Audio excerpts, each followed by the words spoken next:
And welcome into the Friday edition of Robby and Rexrode, 102.5, 106.3 The Game. Robbie Stanley alongside Joe Rexrode, Nick Keyser here with you on this rainy Friday morning. Hope everybody is having a wonderful start to their morning here in the Middle Tennessee area. We are live today out at Duncan in Franklin at 1441 New Highway 96 West. We're going to be out here all show long, 6 to 9 a.m. We've got prizes. We've got giveaways. They're giving away free coffee for a year. There's all sorts of stuff going on out here. So on your way into work, on your way home from work, wherever you're coming from, come on out. Duncan in Franklin at 1441 New Highway 96 West. Joe and I are going to be out here all show long today, so looking forward to that. Joe Rexrode, good morning. How are you? I'm wonderful. I just had a sip of this fantastic Dunkin' coffee in this beautiful holiday mug.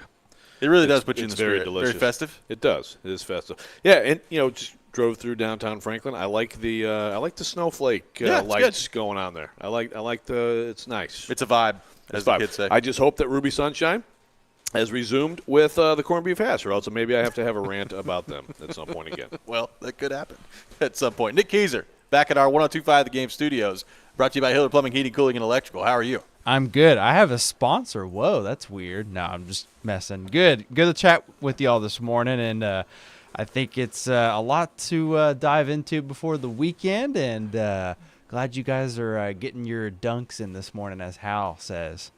Yes, no question about that. We got a lot to get into. Conference championship weekend begins tonight in college football with the Pac-12 title game, SEC title game coming up tomorrow.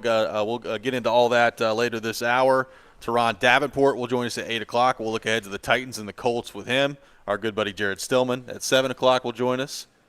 He was up late last night doing some serious XM after the Cowboys-Seahawks game, so we'll see if he joins us on time. What do we think the chances are? I don't know. I mean, I guess it depends on whether he considers himself a professional or not. I know he's doing some really strong investigative work yesterday. Well, there was that. There's no question about that. And Pigskin Pick'em coming up at 8:30 with the new leader in the competition. We'll get into that. An outright leader in the competition. We've been dogging him, too. We have. We've been dogging him. And look at him kicking our butts now. There's been some weeks where he's made picks that games don't even happen that week, and he's still leading competitions. So what does that say about us? Yeah, he may be Marty McFly trying to, go to different time periods to pick games. But he's picking games better than we are. He's picking games very well. I wish that was the case. I would have so many stories. You would. There's no question about it. Speaking of stories, what a story last night at Bridgestone Arena. John Hines and the Minnesota Wild come in, and they hammer the Nashville Predators. 6-1 the final score. It was 7-1. They got another goal taken off the board for an offsides call. So 2 offsides challenges for the Predators last night. One of them worked, one of them did not. But a 6-1 final score for Minnesota. The 6-game winning streak for the Predators comes to an end. And I don't know that I saw it coming to that degree, Joe, in terms of just the beatdown that it was. But we talked about it yesterday on the show before we got out of there. It was kind of easy to see the Minnesota Wild win for John Hines against his former team coming yesterday. Yeah, well, speaking of Jared, he guaranteed it, and he was right. Well, and it usually works out the other way. Exactly. He also guaranteed that freaking John Hines doesn't like him. So, well, that may be true. Is that right? I can't speak for John Hines. I'm not saying there's a possibility it might be true. I would say that would have to be possible. Every time he brought up Hines, he had to say something about that. Well. Yeah, well, Jared was a little tough on him. He was a little tough. From the start, from before even watching him coach a game. But, yeah, I guess you could first of all, Hines, 2-0 with the Wild. Yep. So the coaching changes worked. As far as we know, it's been an incredible coaching change. I mean, they're 2-0. Patrick Maroon of the Wild last night said that they were, quote, a completely different team. That's what he said. God, took 2 games. This is why it will continue to happen in this league. The in-season coach firing, and where's the nearest recyclable coach? And there we go. I mean, some teams respond to it. And I suppose if the Preds streak was going to end, why not go down in complete flames? Right? Yeah, well, yeah, there's no doubt about that. Look, it was beyond the obvious of the score. It was clear from the jump last night that it was not going to go well for the Predators. I mean, they couldn't, in some instances, complete a pass. The power play looked terrible last night. They were slow to every puck. Minnesota won just about every puck battle. Andrew Burnett after the game called it a no-show from his team, so he was not very happy with the performance that his group laid out there last night. And look, you won 6 in a row. The winning streak was going to end at some point, so now it's about how do you respond from here.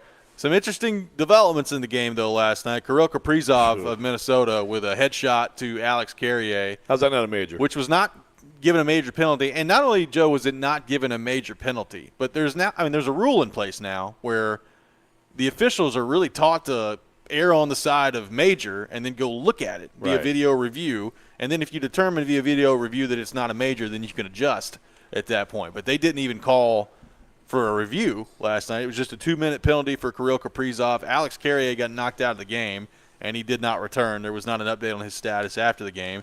Carrier's played well so far this year, especially defensively, and that was a big loss. And I know they had 7 defensemen last night, but get one of your defensemen knocked out of the game quickly. There was one point with Carrier being knocked out, Luke Shin got in a fight. I think Yossi and Lozon and Fabro are all in the penalty box. So they started the game with 7 defensemen. At one point, they had 2 available. Nice. It was pretty crazy. Well, that's why you go 7D. You never know when you might lose 5. But Roman Yossi, who is typically pretty mild-mannered, was pretty upset about that hit with Kirill Kaprizov, even in the postgame last night. And he should be. I thought it was a hit directly to the head.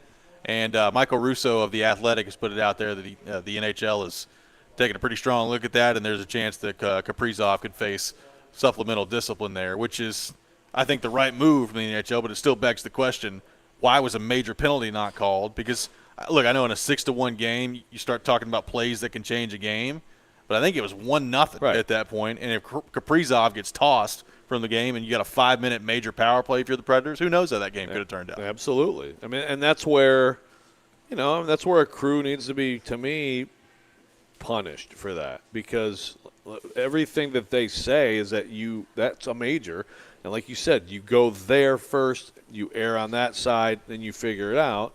So they did not follow pretty clearly stated protocol to me. So there's where accountability with the officials needs to be in place, and and I think that Kaprizov is going to get hit with something for sure.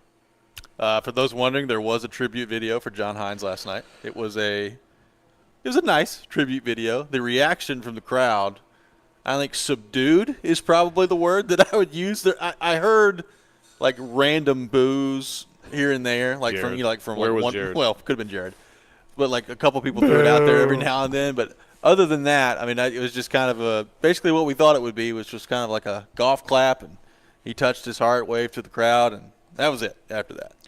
Well, I would like to point out that Vincent Love, who's one of the best sports fans in this town, actually put a poll up of what was more embarrassing, the 5-0 deficit at the time, or the video for Hines, and the video for Hines won in quite a landslide.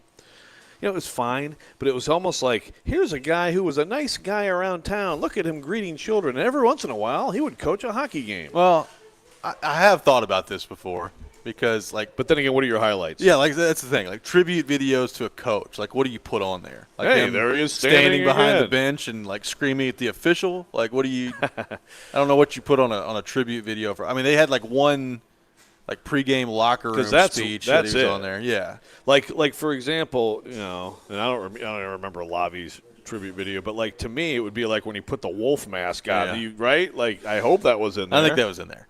Yeah, stuff like that. But it's true. I mean, there's not a lot of a player you can. I mean, although I guess Matt Irwin, I don't know, it's like skating in warm-ups. I don't know, but for a lot of Matt players, Irwin. Yeah, you actually have some highlights, and for coaches you don't. But it was like coaching the hockey team seems secondary to me in the tribute video. Yeah. And by the way, who's the Preds' all-time leading scorer? The Preds' all-time leading in a scorer single season? In a single season? It's Roman Yossi, isn't it? Well, I'm sorry, goal scorer. Oh, goal scorer. It's Matt Duchene. Okay. And Yossi, all-time scorer. And number 2 goal scorer would be Philip Forsberg. Correct. Right? And who coached all those guys in those seasons? John Hines. Thank you. I'm just saying. And now he's got the Minnesota Wild on a clear path to the Stanley Cup after 2 games. Well, I mean, they're outscoring opponents right now 9-2 in 2 games. Who's better than that?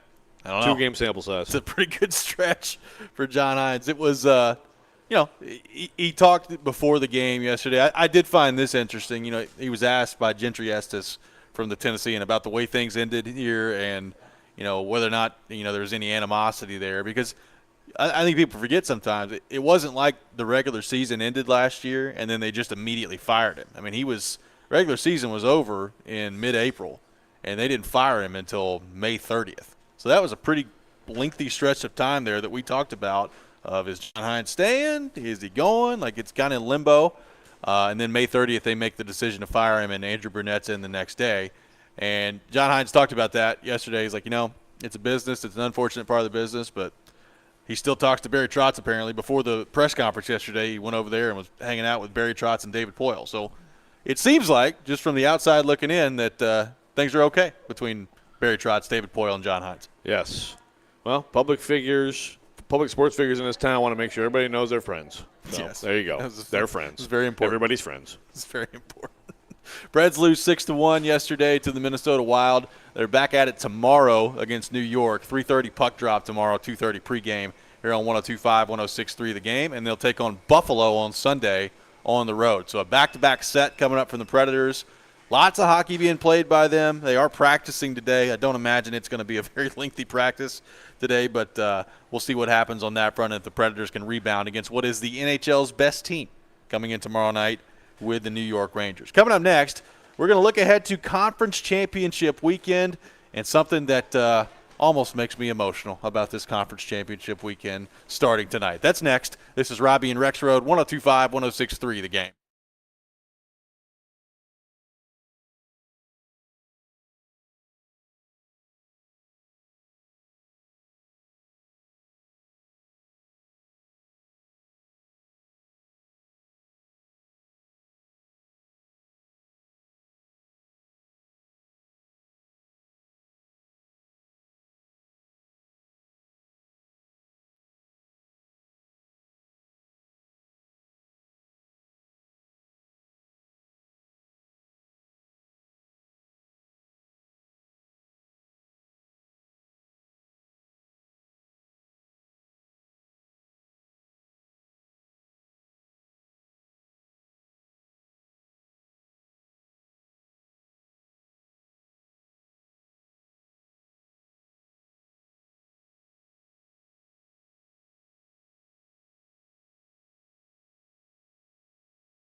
Welcome back in, Robby and Rexrode, 102.5, 106.3 The Game. Brought to you by Chuck McDowell and Medical House Calls, Middle Tennessee's best medical care in the comfort and safety of your own home. For more information, go to medicalhousecallstn.com. Medical House Calls, where the nearest clinic is your home. Robby Stanley, Joe Rexrode, Nick Keyser here with you on this Friday morning. Conference Championship weekend beginning today, Joe, with the Pac-12 title game coming up tonight. Oregon and Washington.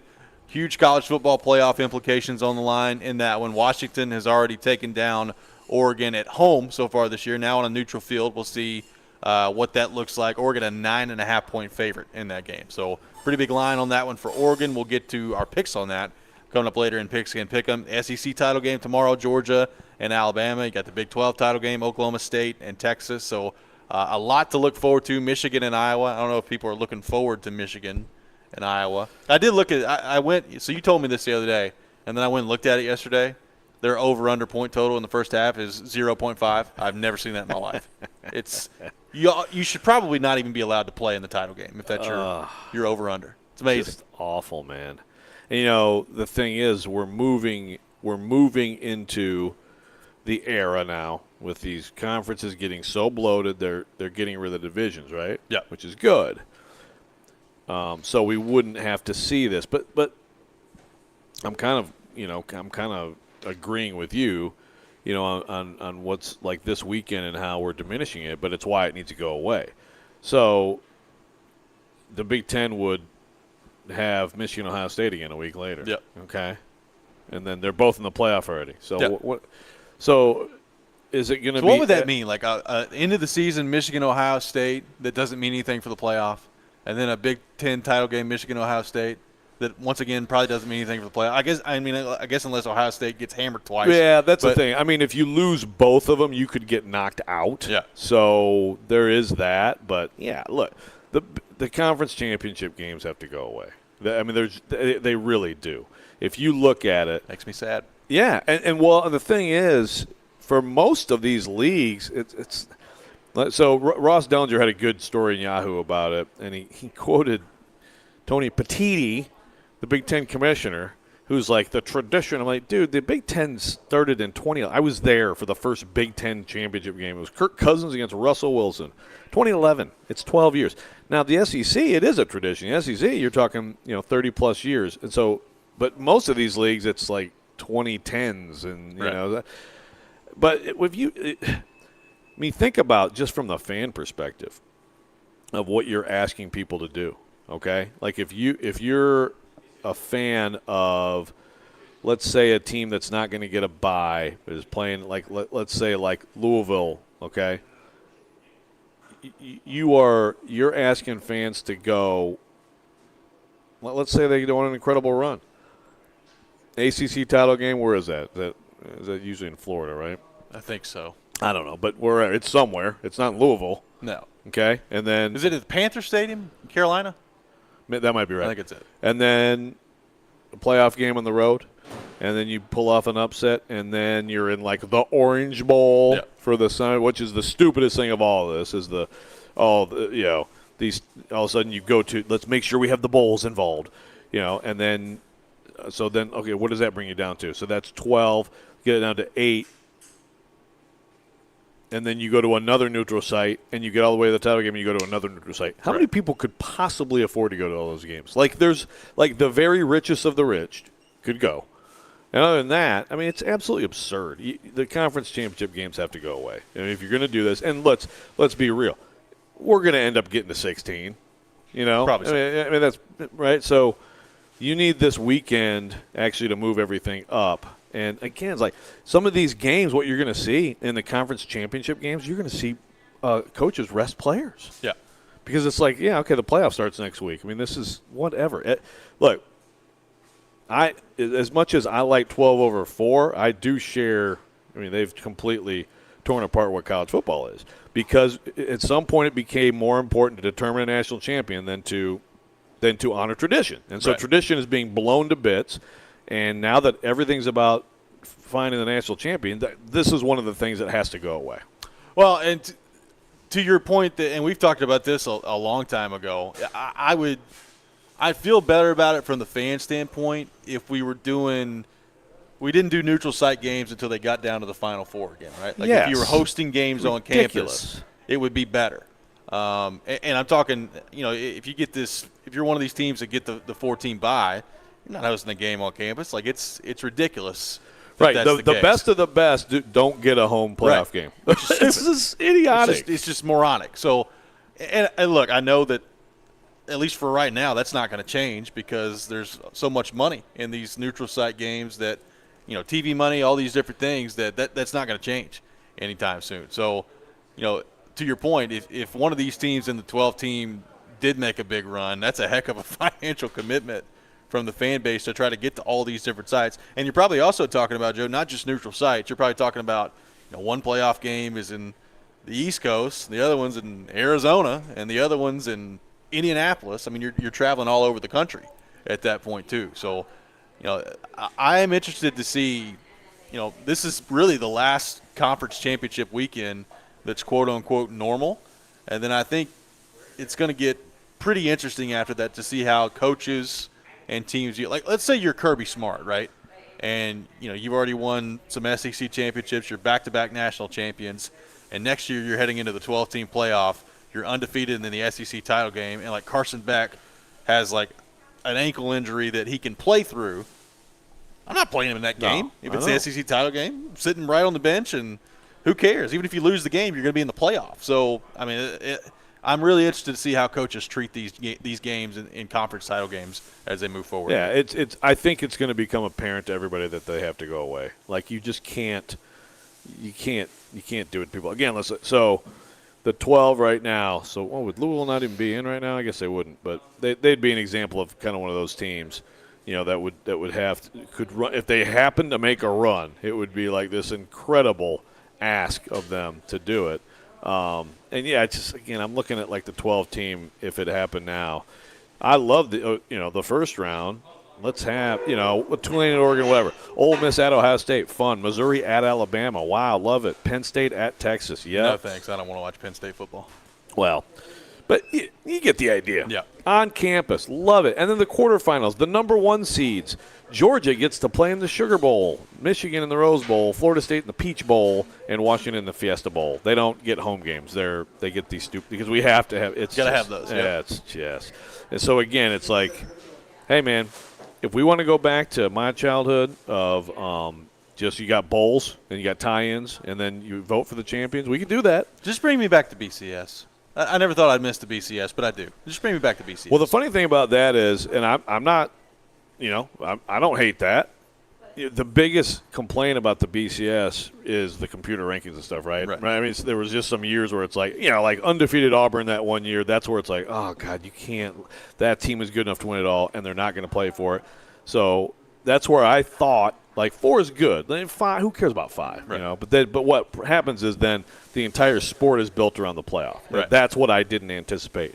But what's going to happen if they do get rid of conference championship games, which I do think they should, is we're going to go back to these tiebreakers. You're going to have 4-way tie at the top of the whatever league, and then we're going to come down to computer rankings again and stuff. Yeah. So it's full circle. Yeah.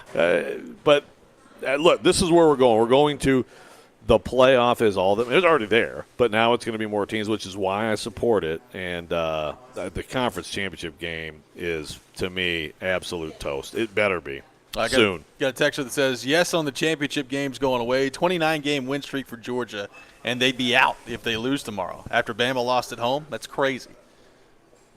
They will be. They will. They probably will be. I mean, but that's where, like you said, I mean, that's where this is the last week. This is the last year where these conference title games have a ton at stake. Yeah. Other than, again – like if you transported this weekend to next year, like Oklahoma State would have a ton of stake, where they don't now. So there's some of that, but at the very top, the stakes are much higher now than they ever will be again in the conference title weekend. So make it a playoff weekend. It's going to be. I think it's going to be a great weekend this weekend. Like I'm really looking forward to the games. The Pac-12 is really interesting this year. Obviously, Georgia and Alabama. Even Texas, right? Like Texas, we got into that discussion the other day. Like if Alabama takes down Georgia and Texas is sitting there with 1 loss after this weekend too, like who's getting in the playoff at that point? I mean, Texas went on the road and beat Alabama. Alabama would beat Georgia, who, as the texter just pointed out, has a 29-game win streak and is back-to-back national champion. So there's a lot of drama that could potentially unfold this weekend. Although there's a lot of people asking the question now, like, does Alabama actually have a chance to beat Georgia? Because the line's 5.5, which honestly is a little bit lower than I thought it would be. I thought you'd be looking at about a touchdown for Georgia, but 5.5 is the line for Alabama and Georgia. And Georgia feels like, I know they kind of screwed around a little bit with Georgia Tech, but they've been ramping things up as the season has gone on here. Alabama is much better than they have been to begin the year, but a lot of people thinking that maybe it's not going to be much of a game between Georgia and Alabama. And I don't know. It's a really intriguing matchup to me. A lot of it comes down to Milroe and how well he plays. How much? I mean, I like the chances of this being like 2 years ago. People certainly didn't think it was going to be a game when Alabama came out and kicked their butt, right? Yep. So, I mean, I'm hopeful, and I don't think it's a crazy idea that this could be a game. Maybe the line, Georgia was very underwhelming last week. I still think at their best, they're absolutely better than Alabama, but Milroe's got some stuff going on. By the way, the Alabama-Texas thing, there is an important point on that in the process that we should explore. We'll get into that coming up next. 615-737-1025, our phone number. More of your thoughts on Conference Championship weekend coming up this weekend in college football, starting tonight as the Pac-12 Championship gets underway. You're listening to Robby and Rexrode, 102.5, 106.3 The Game.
Make your silly underdog picks today for your chance to win weekly prizes. You can play at thegamenashville.com or the 1025 The Game app. Silly Underdog Picks is presented by Volunteer Hose and Gasket. Welcome back in, Robby and Rexrode, 1025, 1063 The Game. Robby Stanley, Joe Rexrode, Nick Keyser here with you on this Friday morning. We're live out at Duncan in Franklin at 1441 New Highway 96 West. We're going to be out here all show long, 6 to 9 a.m. Come on out, get your donuts, get your coffee.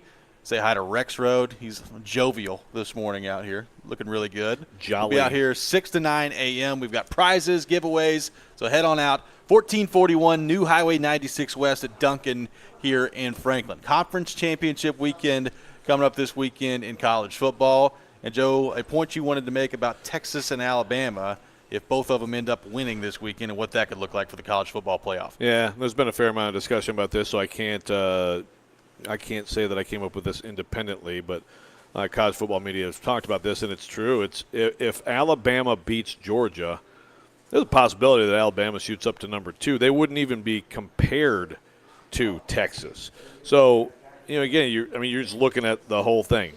Now, these human beings in this room still know that Texas beat Alabama, but they also know that Texas blew it and lost to an okay Oklahoma team they shouldn't have lost to, and an Oklahoma team that lost to Kansas and Oklahoma State. So I think if Alabama beats Georgia, I believe fully that Alabama will be in and Texas will not be in. And I know people will raise hell about that, but it is looking I at will raise hell about that. Yeah, and I understand the thinking, but it is the whole thing. It's the whole resume, and Alabama's resume becomes just not totally different, but quite different by beating Georgia, the number 1 team, on a neutral site. Yeah, I mean it's a really interesting discussion, and I do hear the who you lose to also matters, right? I mean, look, Oklahoma's good. Oklahoma's not great, so it's not like it's a terrible loss for Texas, especially the way that game went down. It was, back and forth. It looked like Texas was going to win. It's a crazy rivalry game. Gabriel had a heck of a drive for Oklahoma to win the game at the end. So it was, a back-and-forth game at the Cotton Bowl. But you're right. Texas had that game won, and then they gave it up. So when you do that, you leave yourself open to the committee and their interpretation and all this. Texas is undefeated, and we're not having this conversation. They're going to be in the college football playoff, and it is what it is. So right. I do understand all that. When we start talking about the whole equation and all of it mattering, it kind of feels like that's a good way of saying head-to-head doesn't matter, and that bothers me. And we're going to see how it plays out. Look, there's a lot that has to happen this weekend for that to be the case. Look, people are giving Washington almost no chance. Everybody just assuming that Oregon's going to win this game. Yeah. Which I get it. Oregon is really good, and they're playing just as well as about anybody in the country right now. So I understand it. And Washington has looked a little shaky lately, and they looked shaky last Saturday in the rivalry in the Apple Cup. So I get why people are expecting Oregon to win the game. But, Washington is undefeated, and they've already beaten Oregon one time. So we'll see what that looks like on a neutral site. I personally think that is a playing game. Now, some people have argued against that. So, depending on how everything shakes out. Talking about Oregon might not get in if they win? Yeah. I don't see that. I hope that's not the case. I've seen, I think Joel Klatt was out there and, basically the idea of, so I guess you play it out like, I think Alabama winning would be one of the things. But basically, okay, so Florida State wins, right? Michigan wins, that's 2. Georgia wins, that's 3. Yep. Could, I just don't see, how does Texas jump up, past Oregon? I guess, if Alabama won, though, then you'd have sort of the tricky – some people would say, well, Georgia would still need to be in over Oregon, right? That might be the example of Oregon getting hosed. I don't see it. If Oregon does, and I admit I'm one of those people who I just think Oregon might just put it on Washington. I hope it's a great game. Oh, they might. They absolutely might. But if it's a great game, to me, whatever it is, whoever wins that game is in, and whoever loses that game is out. Because Washington could still sit there if they lose a thriller in overtime and say, I mean, we beat this team, they beat us. Absolutely. Yeah, we both have one loss. Like they're not both going to get in. Yeah, I'm sorry. I think everybody in the Pac-12 should be pretty happy with the dissolving Pac-12. That at least you came down to, because how many years recently have the Pac-12 just been a non-entity, right? Yeah. Well, let me ask you this, because this is the scenario that nobody's really talking about because it's not probably going to happen. I mean, I think Michigan's a 21.5-point favorite. Yeah. So, I mean, it would be a heck of an upset if the Hawkeyes pull it off. But let me ask you this. Alabama wins, so they have one loss. Georgia has one loss at that point. Oregon wins, they've got one loss. Washington has one loss, and Texas has one loss, and Michigan loses to Iowa. What happens to Michigan if they lose this game? Yeah, it's a great question. That's a really good question. The thing is, I mean, the Big Ten really hasn't been good this year. No. You know? So, I mean, Michigan has – I mean, they've got – they got the win over Ohio State. They got a win at Penn State. Those are two very good wins. The rest of their schedule does nothing for you. They might get hosed. And, the thing is, and this is another – it's like with Alabama, Texas. Officially, Alabama might not even be compared to Texas because, there's only supposed to – head-to-head's only supposed to matter if you have like a tiebreaker, right? Right. But the humans know that happened. You still have to – you still – and with Michigan, like those humans also are like, boy, it'd be great if we could guarantee that the champion this year doesn't have its championship vacated. Wouldn't that be great? Be nice. Wouldn't it be nice to know that the championship won't be vacated later by the NCAA? Because that'd be one way to do it. I will say, like in my opinion, if you lose to this freaking Iowa team, you should be banished probably from the FBS for 2 years. But that's just I might be a little bit dramatic there. I mean, Michigan's going to beat them. To beat the crap out of them. That's why nobody's talking about it, because it's not going to happen. But if it were to happen, I think they should be. I think they should not be in. I think the Big Ten overall should not be in. Man, that'd be wild. That'd be wild. Wouldn't it be fun? It would be fun. If either the SEC or the Big Ten got left out, I mean, come on, how much fun would that be? The screaming that we always have at this time of year, turn it up to 11. So if Alabama pulls this off against Georgia, what would this be one of Saban's best coaching jobs in your mind? I mean, there's a lot to choose from, but I mean, they look bad early in the year. Not only the Texas loss, but then the next week they went on the road to South Florida, and I realized they were playing in essentially a hurricane in that game. Like, it was unbelievable the amount of rain and wind that was playing in that game. So, and Milroe didn't play, so that was we're benching Jalen Milroe, going with Buckner, and then Ty Simpson got in that game, and then the next week it was like, well, Jalen Milroe displayed all the qualities I was looking for on the bench against South Florida. He's our starter moving forward now, from what Nick Saban said. And then from that point, that it feels like they've gotten steadily better and better, although they almost screwed it up against Auburn last weekend. But if they beat Georgia and end up going 12-1, I mean, I have to put this up there with one of his best coaching jobs. They look bad earlier in the year by their standards. It absolutely would be. And it certainly it is. It's finding that quarterback. And Mac Jones really rough early, and then he got going. Boy, maybe the rough early stuff told us a little bit more than it should have. But no, I think this would be absolutely up there. I got a text here, and this is I love this stuff. It says, Joe, what the heck? Dude, Bama barely beat a team that got beat by New Mexico State with a bunch of question marks. Get out of here.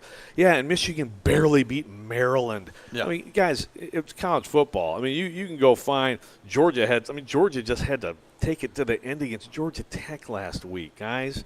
I mean, did you win or did you not win? I mean, look, Alabama should have lost to Auburn, and then we'd just be talking about them being a spoiler. But they pulled off the miracle play. I don't know what to tell you, man. Yell at Auburn.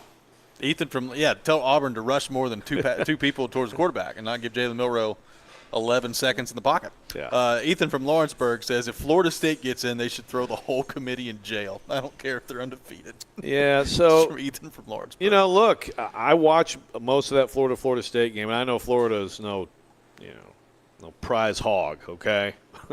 But I was impressed with how they fought in that game and won. They still have talented. Their backup's talented. Their defense is loaded. Their receivers are ridiculous. And, it does hurt them that Kentucky beat Louisville last week. I will say that. Because if they get into a dogfight and they barely beat Louisville, I personally think they should be in.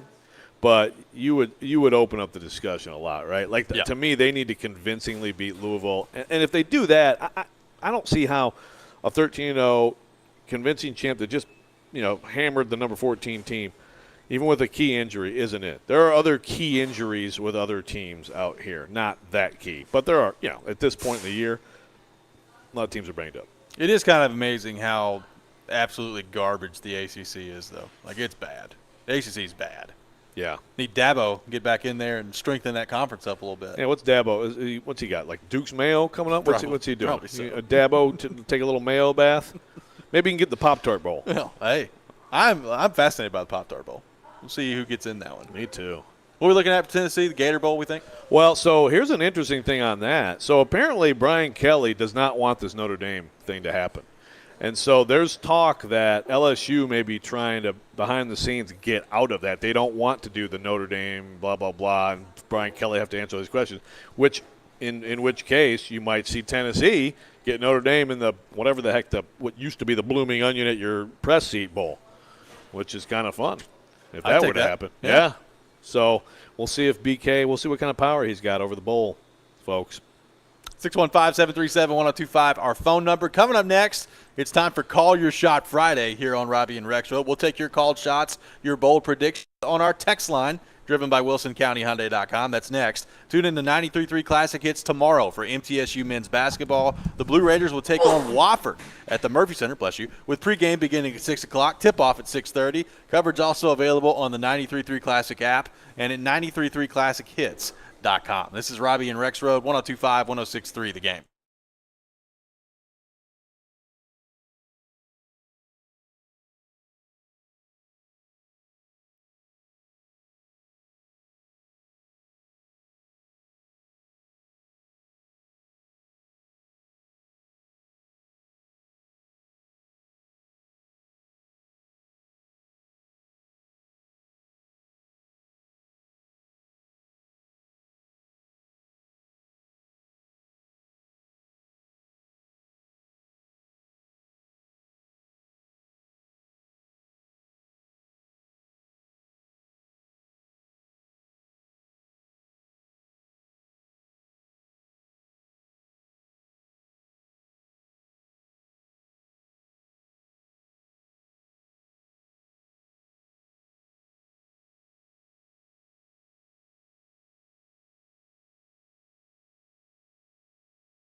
It is that time of the day, time for Call Your Shot Friday here on Robby and Rexrode. We'll take your called shots, your bold predictions on our text line driven by WilsonCountyHyundai.com, 615-737-1025, our phone number, 615-737-1025. We got Tom calling in on the phone line driven by WilsonCountyHyundai.com with a called shot about the SEC title game. Tom, good morning. What is your called shot for Georgia and Alabama coming up tomorrow?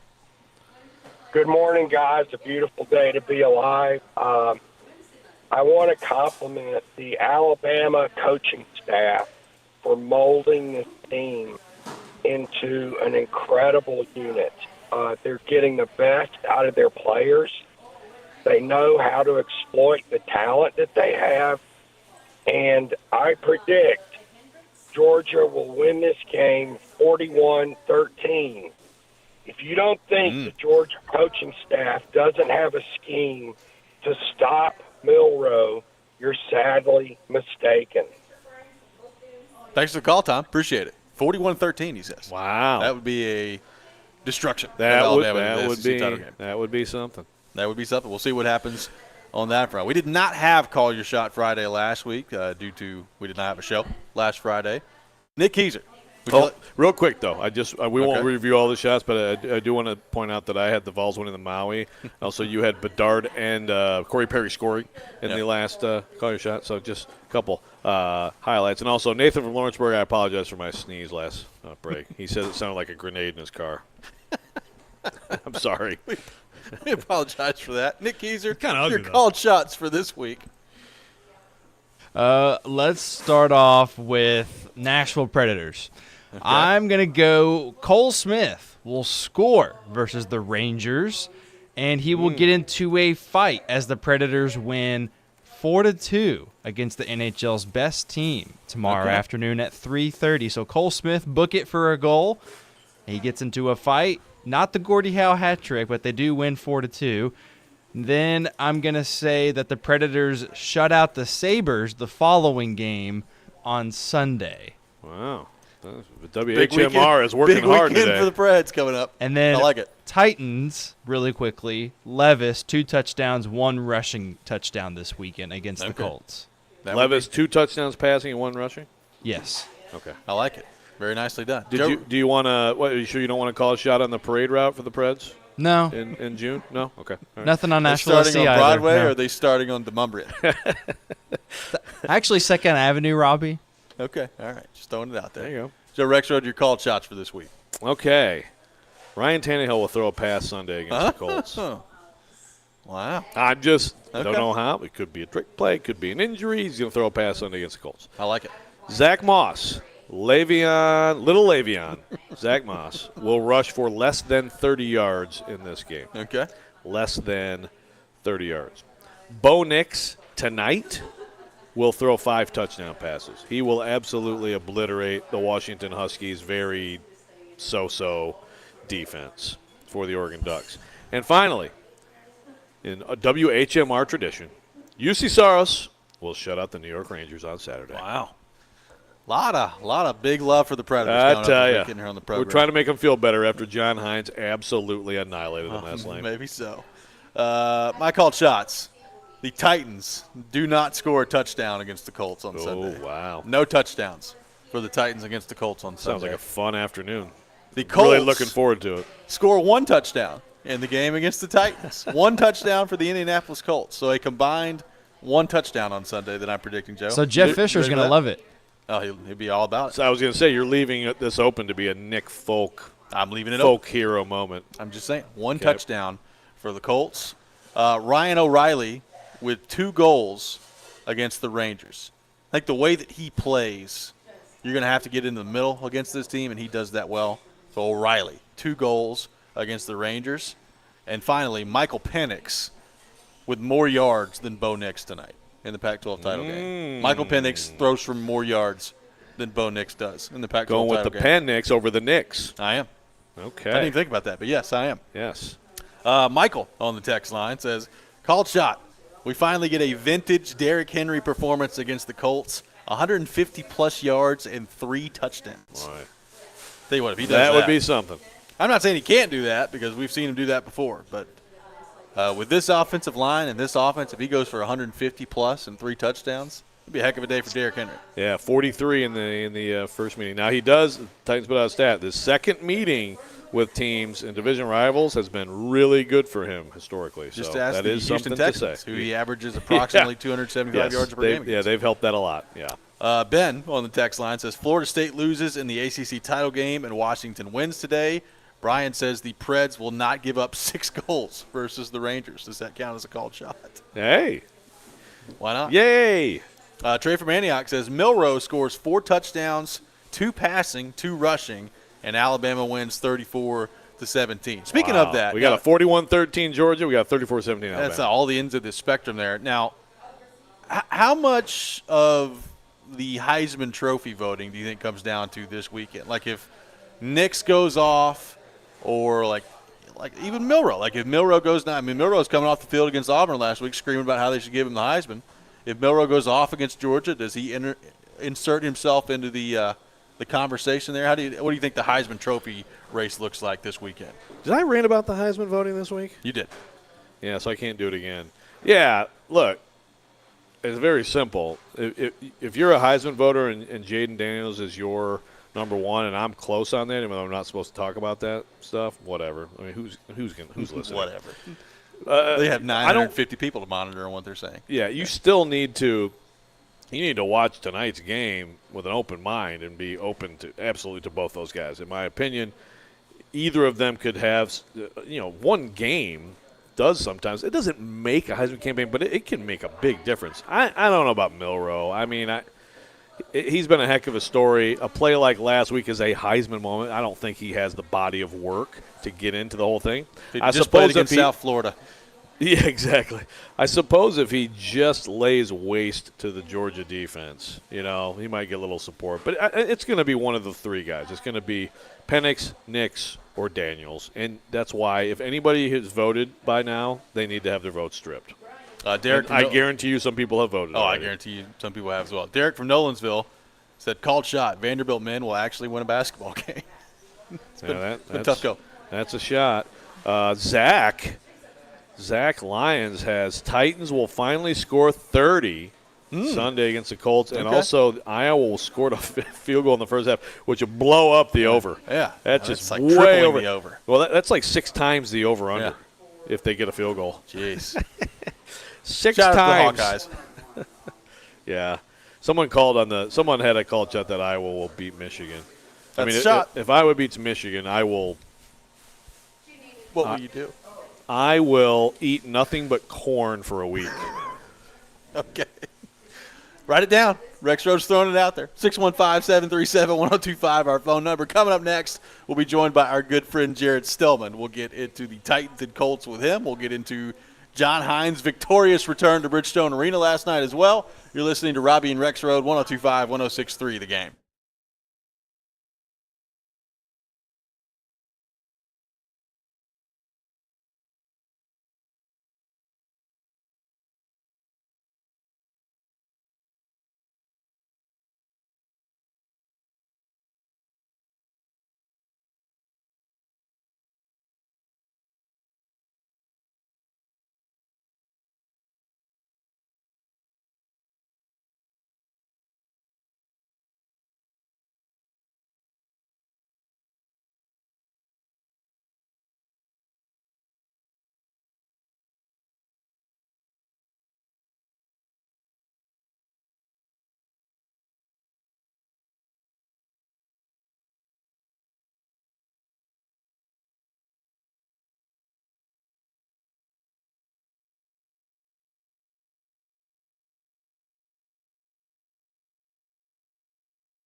Out number 2, Robby and Rexrode, 102.5, 106.3 The Game. Robby Stanley, Joe Rexrode, Nick Keyser here with you on this Friday morning.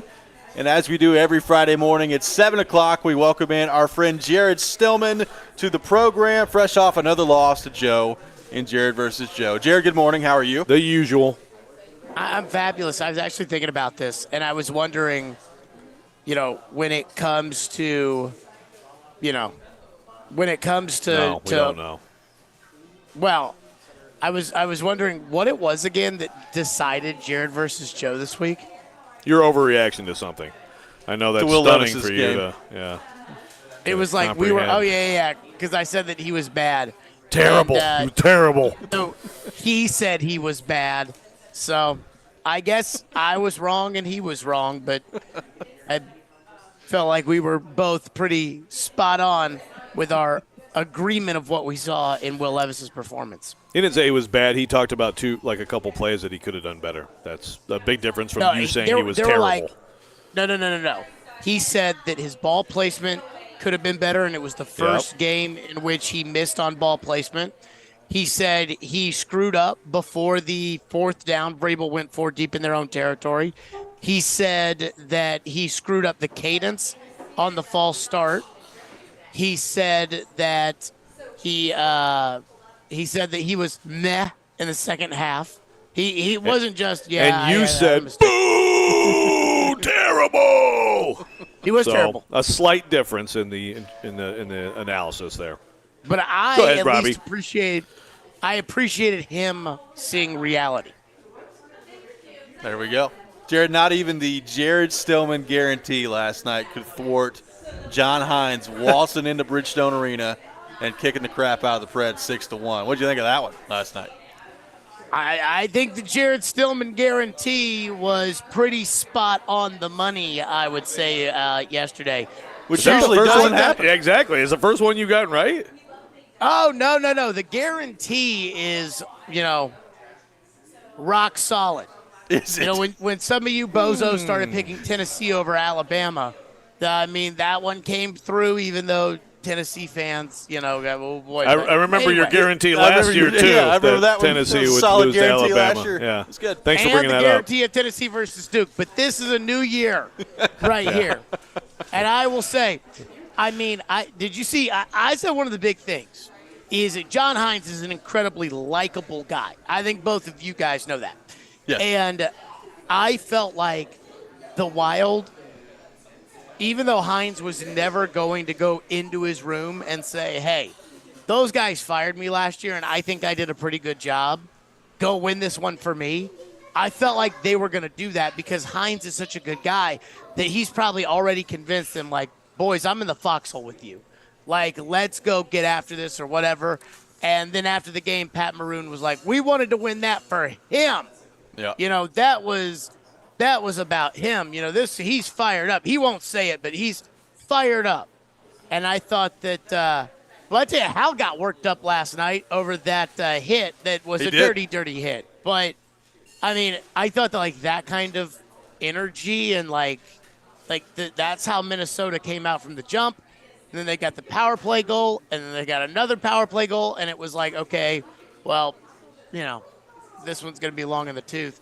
So it pretty much – I thought it was going to be close and Minnesota was going to pull it out. So even when we guarantee, sometimes we're so right that it's hard, to comprehend that. But, no, Yes. I felt like the whole day, the whole week that Hines was going to go in there and win that game. And he did. Good for him. That's I feel like we're getting the holiday season vibe. We were listening to Jared just yammer on and on, while producer Ian comes walks in with in his Dunkin' beautiful daughters, and it reminds me of the patience that Ian must have really on a daily basis in life, right? We all love Ian. Yes, yeah, exactly. We all need to give Ian a tip of the cap and a lot of coffee. So Jared, go ahead and recap. I feel like you and I were on the same page on a lot of things this week, and then I hear this, you and I are going back and forth on Diana's thing, and here we go with you hearing things that no other people hear in comments from people. I really don't have time to even lay this out, but apparently now you think differently about everything with the Bedard story because Diana Rossini said something, like Vrabel's been a good coach. I don't feel differently about the Bedard story because of what Diana or said. whatever. You I feel differently about yes. the Your Diana story investigations. because of what Diana. Yeah. Well, I mean, it's kind of like with the Bedard how do you story, even right? make these like, connections? It's just. I mean, have y'all even played the cut? We haven't got to it yet. We'll play the cut, and then everyone will laugh at you like I did yesterday. But first go of ahead. all, I hope, I pray. Ian says you do this. I don't think you do. I hope that this is just like your natural way of defending your coworkers, like Bob. I'm not Gibson defending on the anything. mound, I'm not defending anyone. because I mean, all week I've never, Robbie, back me up. I never heard Joe defend Diana Rossini when she was at ESPN the way Joe has been defending Diana Rossini this week. Oh God. Okay, here we go. I haven't thought about it. Oh, here we go. I mean, you That's even not got true. triggered by a Big Joe Dubin tweet. You know nothing Big Joe Dubin says on Twitter or maybe even in real life. You know none of that's real. He and you tweets all still these got sentimental triggered things. on What? Thanksgiving. So when Joe On Joe Thanksgiving, Dubin goes you to a got soup duped by kitchen Joe and he's Dubin. he's faking He he's got lying. You worked up, Joe.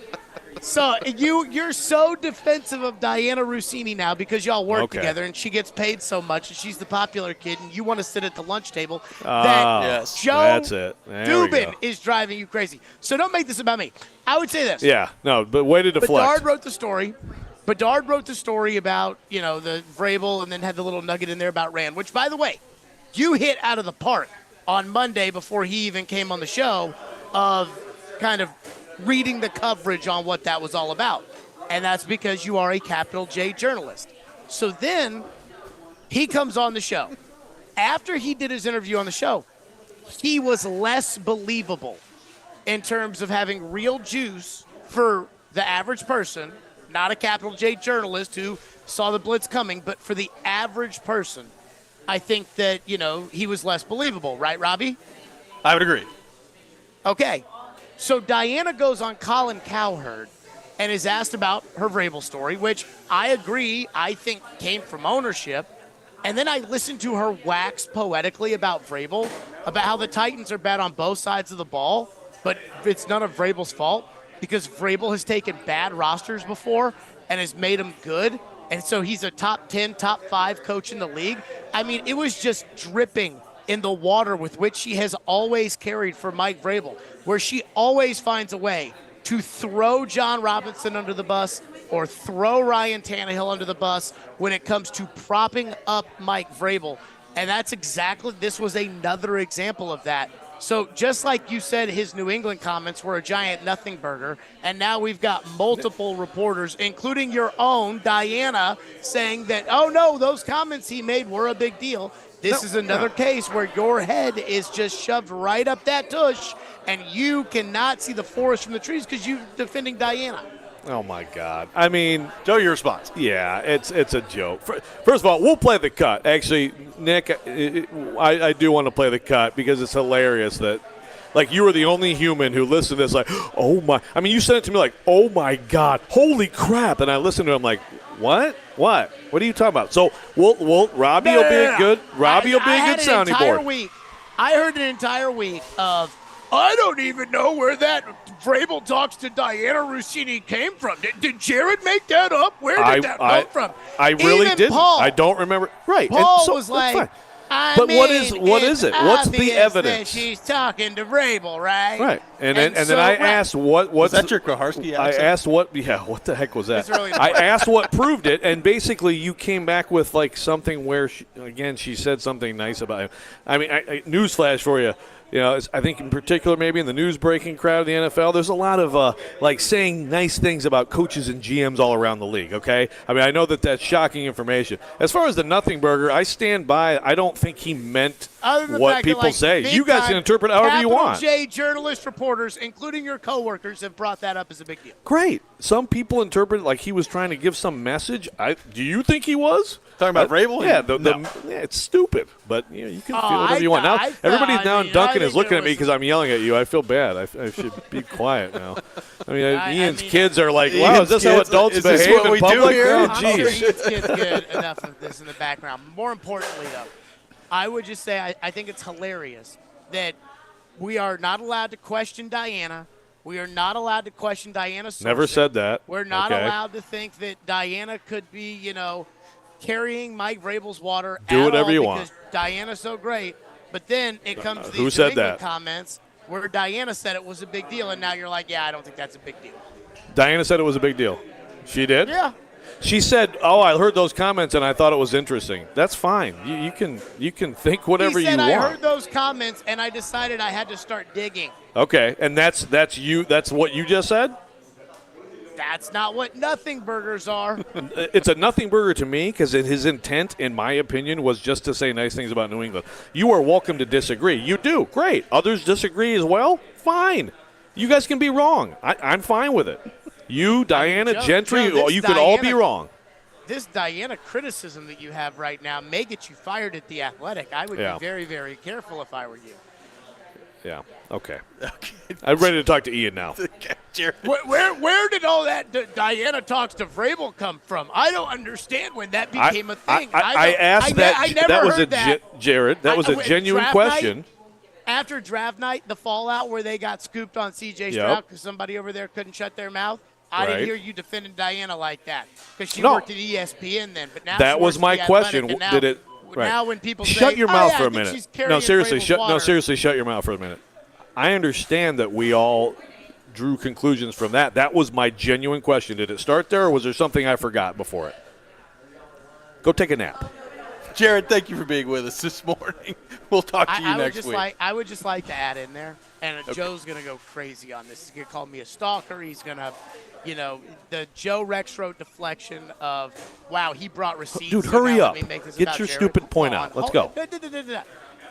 When Mike Vrabel was the linebacker coach for the Houston Texans and interviewed for the defensive coordinator job of Chip Kelly's San Francisco 49ers, which ultimately led him to being the defensive coordinator of the Texans, Robby, you will never guess who broke the story that Vrabel was interviewing with Chip Kelly and the Niners. I assume you're going to say Diana Rossini. That is correct. Dun-dun, The dun-dun, Mike Vrabel insider. dun-dun, dun-dun, dun-dun, dun-dun, dun-dun. Thank you, Jared. We'll talk to you next week. I don't see Diana reporting on Chip Kelly and the UCLA not going football away. program, do And I? he still talks. Okay. He continues to talk. Bye, Jared. See you guys. We'll react to what Jared had to say. Ian's laughing. We're all laughing. It's all good. 615-737-1025. I've scared many people out, Duncan. It's our phone Sorry. number. This is Robby and Rexrode. 102.5, 106.3 The Game.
Welcome back in, Robby and Rexrode, 102.5, 106.3 The Game. Robby Stanley, Joe Rexrode, Nick Keyser here with you on this Friday morning. Appreciate Jared Stillman for being with us in the last segment. So much. Lots of reaction on the text line driven by WilsonCountyHyundai.com, 615-737-1025, our phone number. Matthew Jolta says, ooh, Joe got mad. Josh in Kentucky says, shut your mouth, Jared, seriously. Something we have all wanted to say to Jared with like 5 crying, laughing emoji faces. Yes. I thought there'd be, like, usually if we get into it, there's always like some rando who's like, yeah, Jared, but there's really none of that. It's all totally against Jared. I can't say that I'm upset about it. Well, Robert says it's okay for Joe to draw conclusions for something that somebody says, but don't let anybody else do that with a different conclusion. Yeah, well, Robert says a lot of dumb stuff on the text line. Why'd you have to? Oh, my God, my insecurity showing through again, Robby. I love the text line. Yes, me too. Hi. I do also feel bad. I'd like to apologize to Duncan for driving customers out of the Duncan. Yes. It's been, by the way, it's been a bustling morning. It is. It's a great morning over here. Get out of the rain. We're out here in Franklin at Duncan. Lots of people rolling in. And you can come in now. I think the rest of our program, there will be no more yelling because there's no more Jared on the show. But to get to what he was saying there, I don't know if we have the cut. I should have asked Ian when it was. He played it. And whether we have it or not, I mean, I don't know. Is it even worth getting into this? It's just the usual stuff that Jared does. You just get into it. Well, I mean, I would like to hear it because this is a situation where obviously I do trend on the side of show me something's really important before jumping to, oh, my God, it's so important. So, yeah, I mean, I still think that the Vrabel comments at New England, and you do too, were about New England. And so people around the league thought, ooh, that's interesting. Hey, Gentry told me he did too, and Jared did too, and again, that's fine for you to think that. I think it would be astoundingly stupid for Vrabel to go be inducted in the Patriots Hall of Fame and try to take a little shot at his current employer. You know? I can't stand where I'm at right now. Yeah, you know. I mean, all of this stuff has gotten so dumb. Like, I got Paul the other day telling me that, what was he saying? You know, I saw Vrabel and Rand talk to each other, whatever. He says he doesn't, you know, J-Rob and Vrabel in the open part of practice would always stand next to each other and were visible, and didn't really ever see that between Rand and Vrabel. And then yesterday there's this nice video of Rand and Vrabel just chopping it up while practice is going on. And so now, the tweet I saw there, I saw Sam Phelan from A to Z Sports tweet that out, and I think he even used that term, chopping it up. And then I see people quote like, doesn't look like they hate each other now. And it's like, all of it, stop. You know what? They work in the same building. We don't know. We don't know what they talk about on a daily basis. They have to coexist. They have to work. Here it is. Do your job. Do your job. Okay? Like, I'm fed up with all this stuff. In fact, I probably should just save this for 7:45 because this week has become just complete nitpicking and days of our lives crap that really most of it doesn't mean anything. It's well said. But on the Diana front, like first of all, I guess I have to defend myself because Jared likes to take shots. Yeah, I'm not, you know, no one at The Athletic has told me you must defend, you know, Diana Rossini. I think she does good work. I like her. So Jared is someone who listens to what someone says and then somehow manages to take a completely different meaning out of it or jump to these ridiculous conclusions. He does it all the time. For anybody who's familiar with his work, he does it all the time. He's doing it again here. Diana had a thing where she's like, some owners don't necessarily see if the coaching is good if the roster's bad, right? Yeah. And I do think that's part of the story here. And so yes, it was complimentary toward Vrabel. I don't know that it was necessarily throwing Robinson on the bus. But that comment from her, which was pretty much a nothing burger, Jared now goes back and says, I look at everything differently. It's okay. I know it's hard to fill 4 hours, man. Even for a gas bag like you, it's hard to fill 4 hours. I know. Adam in Portland on the text line says, you know who doesn't talk about stuff like this? Good football teams. Well, the Titans are certainly not a good football team. That is a very good point because we have talked very little about the football game this week because as much as the Titans are putting into it and as big as it would be for them to win it, it doesn't mean a whole lot because they're not going to be in the playoffs. Well, honestly, and one of the things that's been interesting, and we're gonna look ahead to the Titans and Colts, and we'll get into that. But quite frankly, like I get the sense from a lot of Titans fans that they don't really care, which is, it's hard to blame them when you're 4-7 and things have gone poorly the way that they have. You beat Carolina on Sundays. It's like, oh, big whoop. You avoid losing to Carolina, the worst team in the league. But I do kind of get the sense from the fan base that it's way more focused on off the field, draft, Vrabel, future type stuff now with them than it is the actual games coming up on Sunday. And like we talked about the crowd last week, is some empty seats at Nissan Stadium. It's a division rival this week against the Colts. Like I do wonder what's the crowd going to look like on Sunday with the Colts and the Titans, and how much did the Titans fan base like actually care about what happens on the field on Sunday? Because it doesn't feel like they care a whole lot right now. Yeah, and you get into it, and I would think that that's the thing, like a division game should at least give you a little bit of juice, right? Like the fans of the Colts, of the Jags, of the Texans, you go back and forth with them a little bit. Yep.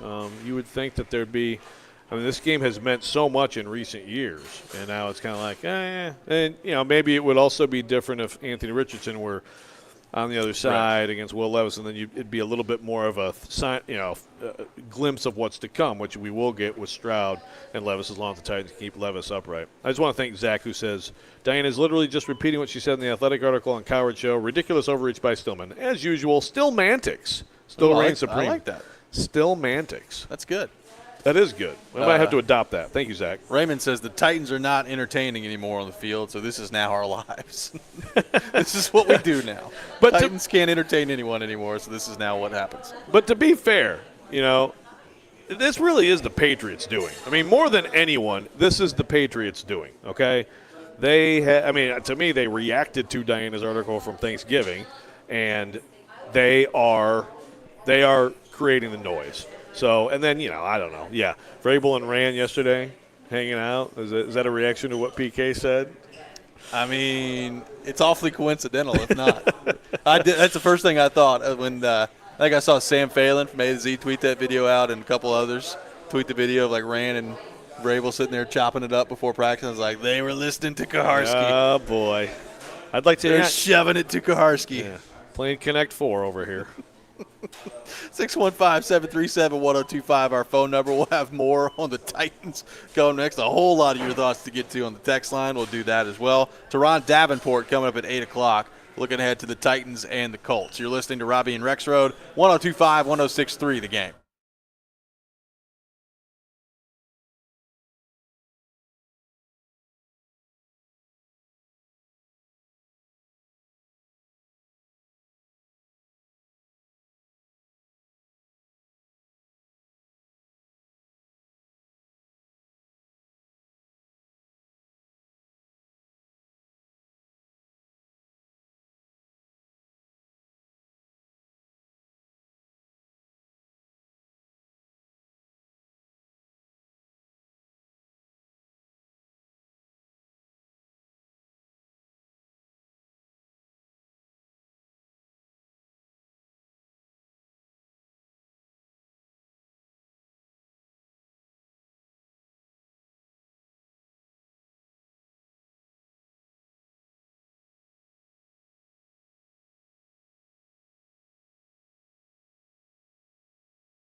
The sense I get from the Titans organization, and this is just talking to high-ranking sources there, just about how they feel. Let's just start there, about their head coach, right? Because they're not having a good year at all.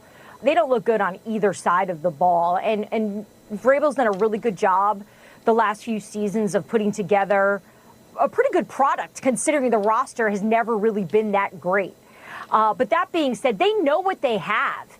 You know, sometimes with owners, you wonder if they understand that the talent that they have on the coaching side is that good if they're not winning. And that's really why I started to dig on that story, because he's a type of coach where you do talk to people around the league, they consider him to be a top 10, top 5 head coach in the league, despite the fact that he hasn't won a Super Bowl with the Titans just yet. Everyone that competes against him knows that they're going to be a really tough team to beat. So the sense I get out of Tennessee is they want to keep him there.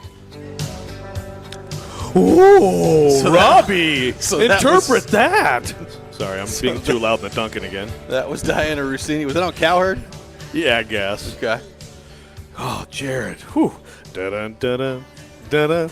So what exactly am I supposed to? No! This is what I'm saying. I don't know. He's mad, though, that I made the crack about filling 4 hours. And so then he, goes off in this whole thing. He had a grill filled out and everything like that. He's like, I had to take the Jaleel Johnson topic out of the grid. Oh, yeah. Now, you don't struggle to fill 4 hours with your Jaleel Johnson tweet talk. God. Although that was funny. Yeah, I mean, that's pretty funny. Actually, it was funny, too. We were in the locker room the other day, and, I guess this is another – there's just so many things going on. I don't even remember who said this. It was another media person, but – usually when a guy gets back on the team, they put their number and stuff in that locker, and it was well, they still haven't done it with Jaleel yet. I wonder if, this is punishment for his tweets about the Titans. So Maybe so. This is where we are. But no, you tell me, Robby, was there anything in that where you were like, oh, I think of things differently now? I mean, no, not really. I mean, look, Jared has been going on about how basically Diana Rossini – her source is Vrabel, right? That's what he's been saying, or at least one of the sources is Vrabel. And if I had to guess, probably, yeah. I mean, I'm sure that Rossini talks to Vrabel. So now, as we also talked about, and Jared's talked about this on his show too, the story about him that she came out with last week in The Athletic. She's not talking to Vrabel on that. Vrabel is not – she's not writing a story about Vrabel being safe and the Titans not moving on from him by talking to Vrabel on that. So – hey, Diana, I'm gonna talk like Amy Adams Strunk now, okay? I think Mike is great. Yeah. I mean, this is just – you know who I like a lot? I'm going to get kicked out of Duncan. Oh, my God. I'm sorry. you know who I don't like? That Paul Kuharski. By the way, Kuharski tweeted out a picture of Amy and Paul at the owners' meetings clinking drinks. This media corps is amazing. What's going on around here? I don't know. But, yeah, so is there any football being played? Yeah, I know. It's in fact, we're just going to continue to talk about that next segment. But so Jared took that quote. We all listened to it. So if anybody on the text line disagrees with us, but, I welcome the conversation. Sure.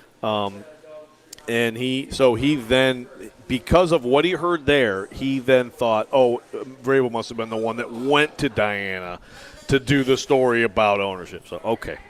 All right, Inspector Jared. Whatever. I guess I have no way to prove that didn't happen. I mean, as far as I don't know.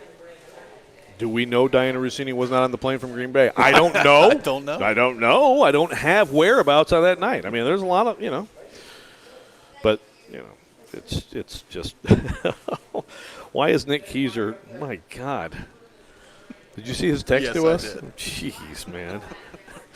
Sorry, I know this is the worst thing on radio. Here's this comment, and then we were not going to share it with the listeners. But let's just say it has to do with something that Kuharski accidentally said the other day. If you listen to the show, you know what we're talking about. We continue to have texts about.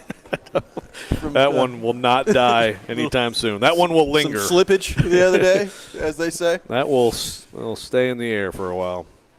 This Vrabel thing, we got 6 more weeks of this.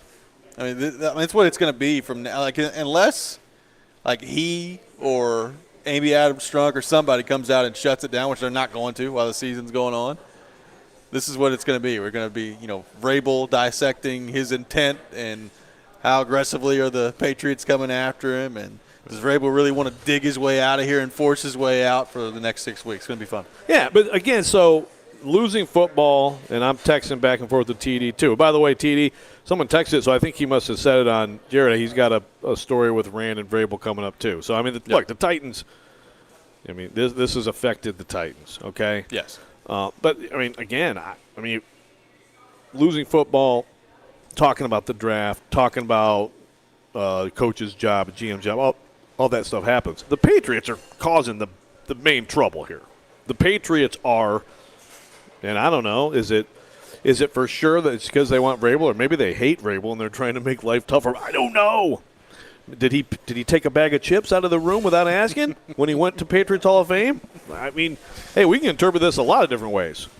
Yeah, I mean, look, they clearly are kicking the tires for some reason. And the reason to me would be, there's obviously an infatuation there from the Crafts to Vrabel, right? It certainly appears that way. There's obviously an infatuation there. So, is that going to go away anytime soon in terms of the discussion about it? Like, I wonder this.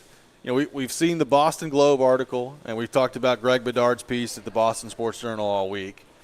Is anything else coming out in the next 6 weeks? Like, they're just going to continue a media blitz from Boston with sources that are loosely tied to the Patriots? Or what did the Volan report say? 2 sources that are close to the Patriots? Yeah, I think so. Which was close to the Patriots. Yeah, well, again, I think I personally think that's it should be. As I've said, what that should be is being allowed to be as vague as possible, talking about your sources to try to protect your sources, even though your sources are ownership. If that's not the case, then that story never should have been written. But yeah, there's a difference there too. If people care about this stuff, but like I can tell you, like we aren't allowed to do that, but other places are, where like we would have to say like team source, you know. So he said source close to the Patriots. Again, if it is just somebody close to the Patriots, well, that's just stupid. But he wouldn't have written the story. I don't think. I don't think so either. This is the problem with everybody using anonymous sources all the time. I am interested and to if see. I'm a fan, I'm sick of it. And we're talking to TD coming up at 8. I am interested to see the Rand Vrabel piece that he's coming out with at ESPN.com. I believe he said yesterday it's coming out Saturday. I think that's right, yeah. So we'll have him on the top of the hour. I'm looking forward to seeing what that piece entails on Saturday between Rand and Vrabel and what TD's come up with there. It's going to be interesting to see. The Carthon part of this, we've talked about the Bedard part on Carthon this week. I do wonder what's been going through his mind with the Vrabel stuff swirling about, and that started a few weeks ago from the article over the Boston Globe, and now this piece from Bedard, which we've talked about, like the Rand part of that this week. Like you said, this has clearly affected the Titans, and we could be seeing some level of their response with TD this week. Right. Yes. Yeah. Pretty clear, and even with the Diana story. Absolutely. The Titans are reacting to things that are happening out there. Ben says on the text line, driven by WilsonCountyHoney.com, Jared says Diana isn't lying, but she could have been lied to. Any thoughts about that? Like someone asked earlier this week, what about reporters being used? Yeah, it happens. Or reporters lied to? Yes. Just put yourself in the shoes of whoever. Put yourself in the shoes of Diana or of Bedard or whoever. If ownership of a team you cover, or whether you cover the league, whether you cover one team, wants to give you information, like you're going to report it, and and you have to obviously use news judgment. But yeah, you can't stop people from lying to you, and you can't stop people from using you either.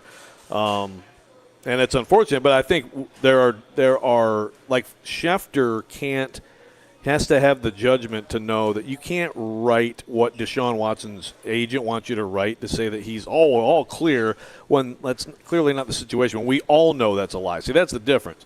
But as far as like a source telling you something and then it turns out to be untrue later, sure, that does happen. But you're the messenger. What are you supposed to do? Yeah. We'll have Ron Davenport coming up at 8 o'clock. The Rex Rant with Joe Rexrode coming up next. You can check it out every morning at 7:45. Make sure you join Jared Stillman, Chris Sanders, and Derek Mason at Teddy's Tavern this Sunday from 9:30 to 11:30 for our NFL pregame show. They'll break down the Titans' Week 13 matchup against the Colts and give you the latest updates before the game as well. Our NFL pregame show is presented by Parma Tractor and Equipment and Beast Unleashed. You're listening to Robby and Rexrode, 102.5, 106.3 The Game.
Sometimes he wakes up on the wrong side of the bed. And sometimes he's just, well, Joe. Awkward moment, let's do it. This is the Rex Rant, now on Robby and Rexrode. Shut your mouth for a minute. No, seriously, shut your mouth for a minute. Jared, are you trying to be cool? When you say stuff like that, it just makes you sound so dumb. It is that time of the day, time for the Rex Rant with Joe Rexrode. You can check it out every morning at 7:45 here on the program. Joe Rexrode's rant of the day. Floyd in the background there. I like that. Yeah. Good, Nick. Good pull. Yeah. That was very good. That was good. I'm gonna take this from the text line. Here on the text line with Robby and Joe. Yes. Great program. John from Nashville. Are we still talking about this, guys? I think we've hit it. I think we've done what we can do here. Okay. Like, luckily we have an hour left of the week after this. We have TD. So let's see. What do we have? We've got TD. We react to TD. We have Pigskin Pick'em, and then we have another segment. I'd like to call for a moratorium on all drama, Titans-related drama. Okay, which again, well, how long were Rabel and Carthon talking together yesterday? Was it long enough? Was there potentially more conversation that could have been had, or was there not enough? I don't know. Okay. I don't know, but thank goodness we've all seen them. Again, it's like, I don't care if they don't talk. I don't care if they do talk. Everything, anything that they know when media can watch, so it's just all of it is just. I do have to say, it is absolutely hilarious to me that Carthon and Vrabel were talking on the practice field yesterday after Koharski hopped on our show and talked about how he never sees them on the field together. It may be total coincidence. It very well could be. I have no idea. But it's very funny to me that happened yesterday. Yeah, and that's the thing is all of this can kind of be – I think all of this is kind of funny other than, again, I don't like what Bedard did with the quick throw in some shots at Rand Carthon when, that wasn't the focal point of his reporting on that story. I think that's irresponsible. Other than that, I think it's all pretty funny. We can all laugh at it, but I'm sick of it. Like, it's just I don't give a crap anymore. And unfortunately, the football itself, like we have TD coming up next. We can ask him about the Rand Vrabel story he's got coming, but for the most part, I think I want to just talk about football.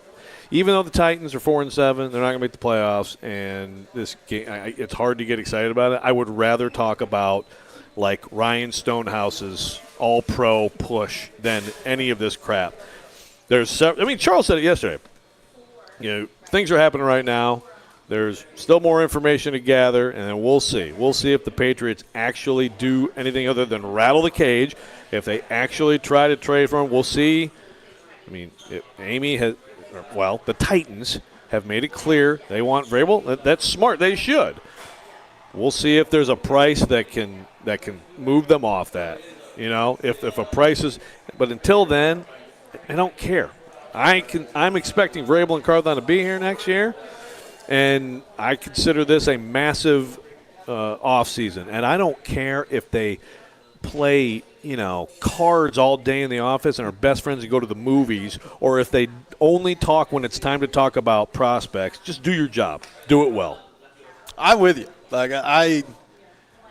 That's the unfortunate part of the Titans being as bad as they are right now. Because look, I wish more people did care about the football. If people would text in and call in and tell us they want to talk about football, I'd be glad to do it. But they're not. That's the problem. It feels like the Titans fans have no interest in the actual football team right now outside of the quarterback, which is not a good spot to be in. This game. It's a division rival against the Colts. You've got a chance to win this game. And we talked about it yesterday, even though I think it's ridiculous that to mention the word Titans and playoffs in the same sentence. You win the game, you're 5-7. Jeffrey Simmons was going on last week about how they can still win the division. Sure. I don't buy that, but you win the game, you're 5-7. You have 2 games with Houston coming up. You start to, if you're a player, look ahead to what could be that way. So trust me, I wish the football mattered right now. I really do. But I don't think it does. You know what the answer is. What's that? More college basketball. I think that would be the best answer for the show. If anybody else agrees with me, please feel free to tweet or text. I will get to this from Ben. He says, even if they don't have a problem with each other, talking about Rand and Vrabel, it can happen any minute. Well, that's true. I mean, Robby could punch me in the face any minute, too. I wouldn't blame him if he did sometimes. There's a reason teams don't usually do team management like this, Ben says. So I think this is a fair side angle on this whole thing, which I think Bedard brought it up on the Jared interview, and it's, his point being, usually like John Robinson handpicked his coach. Yeah. I don't know what, and I understand like that. Then that was a clear. We knew who was doing what, and it was very clear, right? How many examples do you know of the other way around, where the coach picks the GM? Not many. I mean, maybe again, I could be just ignorant of this, and it's gone. It seems to me that there have been some, whatever you want to call them, shotgun marriages, arranged marriages, where the owner, different timelines, one of two gets fired, and the owner hires the other one, right? Yeah. I mean, look, man, be a professional, do your job. I mean, seriously, that's all it is. Well, and They by the don't way, have to be best friends. well, Karski brought this up the other day too. Like, we don't know that they're not. Like, Yeah, exactly. that's probably what they're doing, is being professional and doing their job. I mean, and I'm interested in what their selections are and if they work out. exactly. I mean, I don't care how you get to it. I do not care if you're wrestling on the floor or in between picks. Like, hey, buddy. I mean, who gives a crap? Exactly. I mean, it's one of those things that is just, it's ridiculous when you get to the end of it and you start to look at what actually matters with the football team. It's still going to be who are you drafting, who are you signing, how are you helping build around your quarterback right now. Like, all those things are going to determine what direction this franchise is headed. And yes, the coach is a part of that, and the GM's a part of that, and you want to have a head coach that you feel confident about moving forward here. But ultimately, however the formula looks, whether it's Vrabel having final say or Carthon, whatever, it's about the decisions that they make and how much confidence do you have that they make the proper decisions moving forward. And that's what it comes down to. And this last offseason wasn't great. I mean, this is the offensive line that they trotted out there, and now it's on Amy with the money that they have, but also Carthon and Vrabel to see if they can reshape it in one offseason. That's what ultimately matters here. You know what? There's a lot of pro college basketball texts in response to. I'm just saying. Is there? Kansas and UConn tonight. That's a good. When you're watching the Pac-12 championship game, that's a good. Other channel to hit. I'm just saying. We gotta give people what they want. Was 2 text messages a lot of? I got 3. Okay. I mean, it's only been a couple minutes. Like, you only have like 6 total text messages, and half of them say more college basketball. You want to ignore the numbers? Then that's your choice. Is my ask Vrabel his thoughts on college basketball? Big Buckeye guy. Yeah. He does remind me of Bobby Knight. Think so? Yeah, It kind of does. they're from the same area. They're both like that physical intimidation thing. Yeah. F-bombs are, especially crafted. So we need the Titans to win Sunday, right? So we can talk about getting back into a race here. Well, That's what the players be talking about if they win Sunday. I think if they lose, then we really have to consider college basketball. I think you might be So right. maybe I think we need that. 615-737-1025 is our phone number, 615-737-1025. Coming up next, we'll be joined by Teron Davenport. We'll get his thoughts on the Titans as they prepare for the Indianapolis Colts this weekend. We are live out at Duncan in Franklin, 1441 New Highway 96 West. Going to be out here for the remainder of our show. Coming up, we have had lots of people rolling through already today. Get your coffee, get your donuts. Joe and I will be out here until 9 o'clock. Again, that's 1441 New Highway 96 West. Duncan out here in Franklin. TD coming up next. You're listening to Robby and Rexrode, 102.5, 106.3 The Game.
ESPN's Turon Davenport, Talking Titans, now on Robby and Rexrode on ESPN, 102.5 The Game, and the Game Nashville app.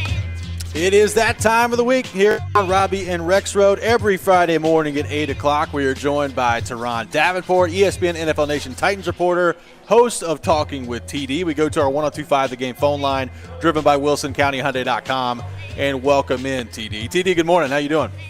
Hey, good morning. What's going on? I heard you on the way home last night from the Preds game, breaking down the Cowboys game. TD, a man of many talents, breaking down the whole league. You loved it last night. Yeah, no, it was always good. I love that show, Game Night with Q Myers, man. ESPN Radio, Sirius XM, Channel 80. It's always fun to get on there, and when I get the opportunity, I got to take advantage of it.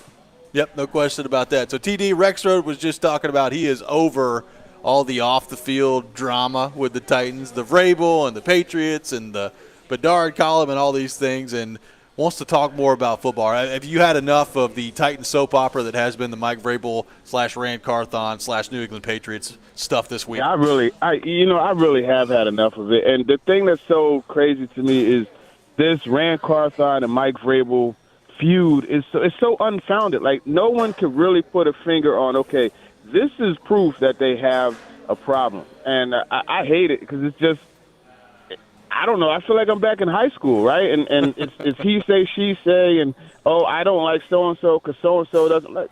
Come on. Just stop it. It's too much, you know. And I'll say this.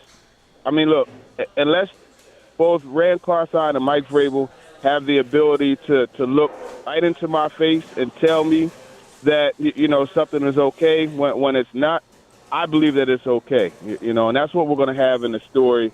And unfortunately, you know, the ESPN publishing system sometimes could be a little jacked up. My story got pushed to Tuesday, so it was supposed to come out today, then tomorrow, and I found out yesterday after I'm on the radio talking about check it out tomorrow or Saturday, I get a call from my editor, and he's like, it got pushed to Tuesday. So I apologize, but it's going to be next week now.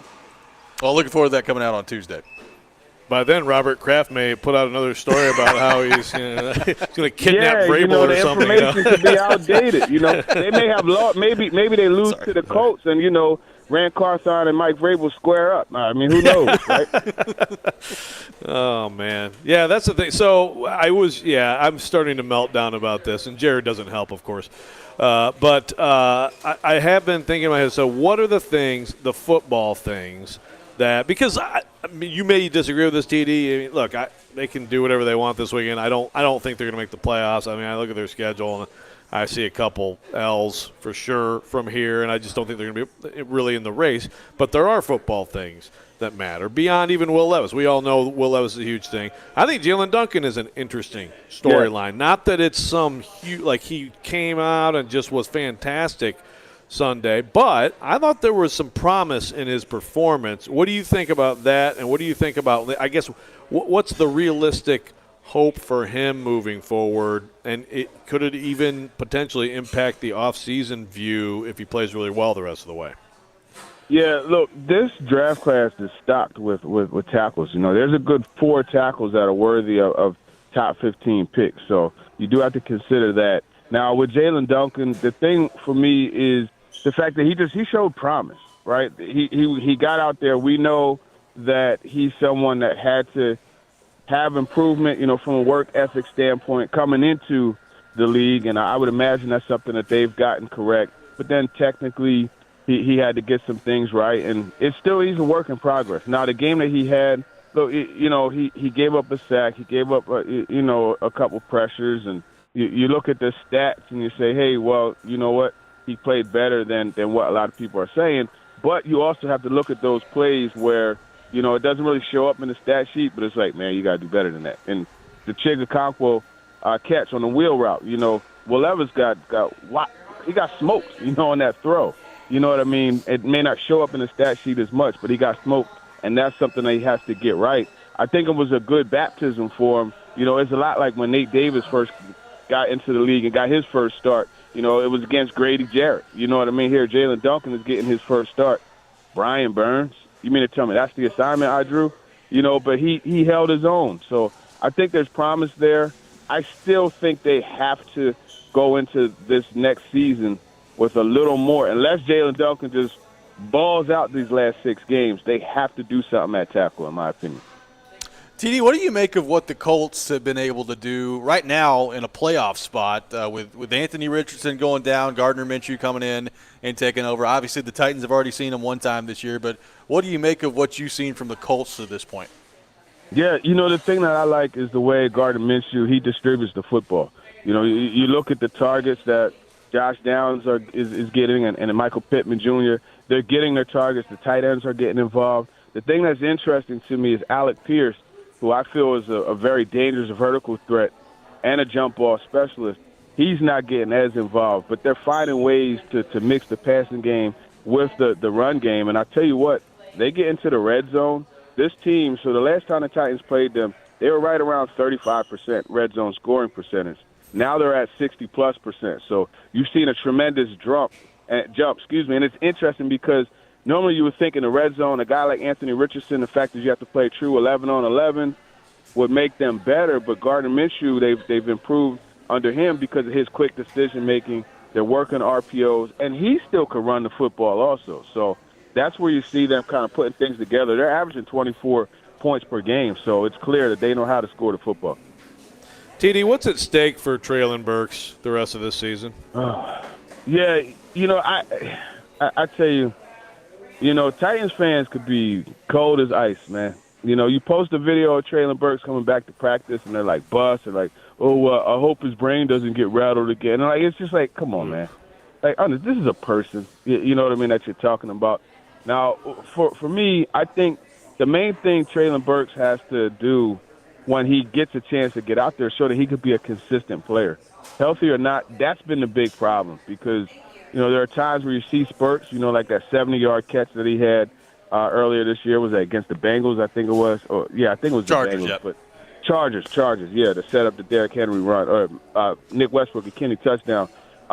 You have that. You have, times where he just kind of disappears in the game.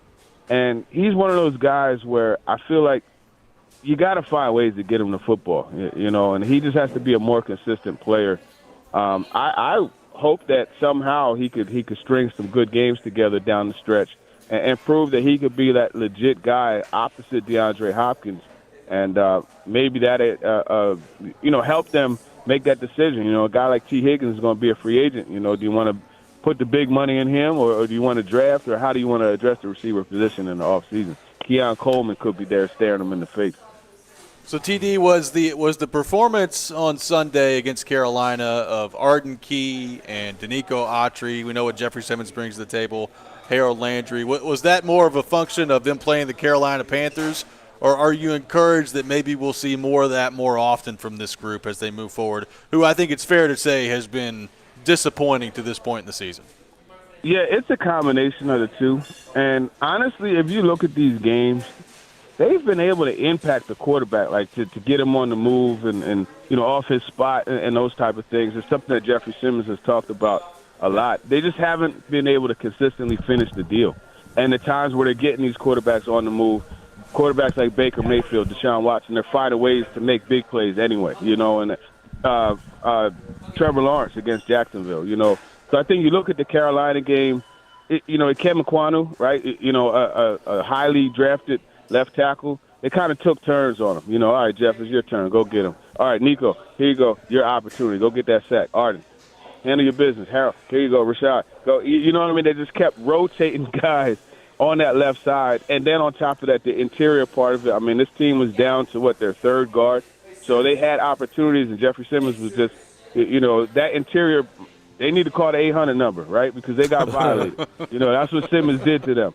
And Tierre Tart, too, you know what I mean? So I think it's a combination of the two. If they could just continue to have that energy the way that they did and finish the deal the way that they did, it'll be good. But it was a good part because of who they were going against. You had a video this week that, I must say, Levis looked really ginger, and this was a couple days ago. Walking around with the ankle.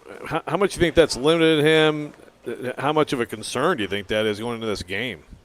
I think he's going to be all right. It's crazy because So I did that video that I posted towards the end, like when I was leaving practice. I said, let me just get – and it just so happened that he was really laboring at that point. Earlier in practice, it wasn't an issue.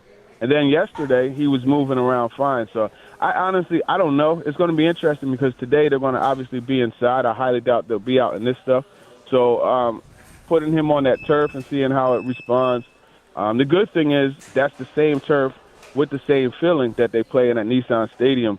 I don't think it's going to be an issue. I think worst case, he's just going to have to tough it out. And it's funny because you look at the ankle, right, and you think about, how they shoot different areas of the body up. You got to be careful shooting the ankle, you know what I mean? Because if that thing goes numb, like, you're not going to be able to do the things that you need to do to move around.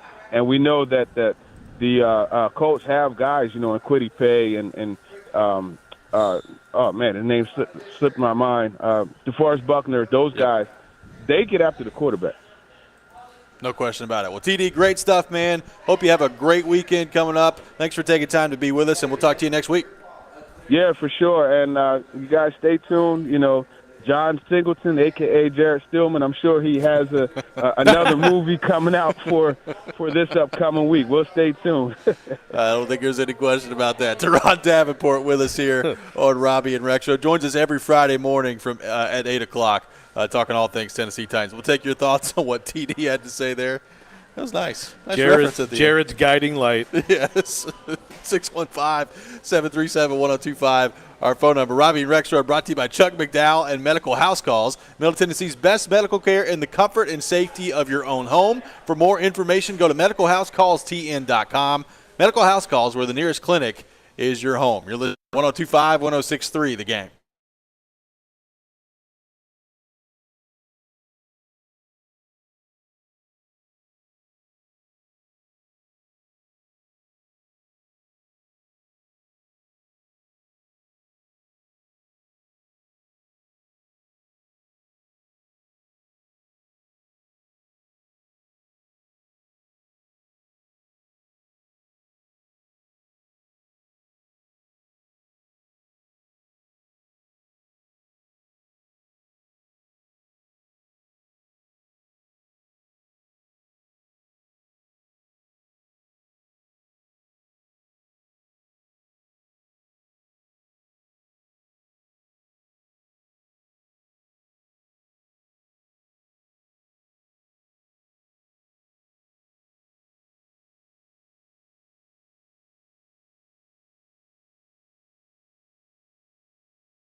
Welcome back in, Robby and Rexrode, 102.5, 106.3 The Game. Robbie Stanley, Joe Rexrode, Nick Keyser here with you on this Friday morning. We are live at Duncan in Franklin, 1441 New Highway 96 West. We'll be out here for the remainder of our show. Had people rolling in all morning, so appreciate you all coming out here this morning. Keep on coming. Get your coffee, get your donuts. 1441 New Highway 96 West out here in Franklin. Nick Keyser back at our 102.5 The Game studios, brought to you by Hiller Plumbing, Heating, Cooling, and Electrical. Thanks to Teron Davenport for being with us in the last segment. We'll have Pigskin Pick'em coming up at 8:30. Taking your thoughts on that, 615-737-1025, our phone number, 615-737-1025. What do you make of the Colts and what they've been able to do to this point? 6-5 on the season.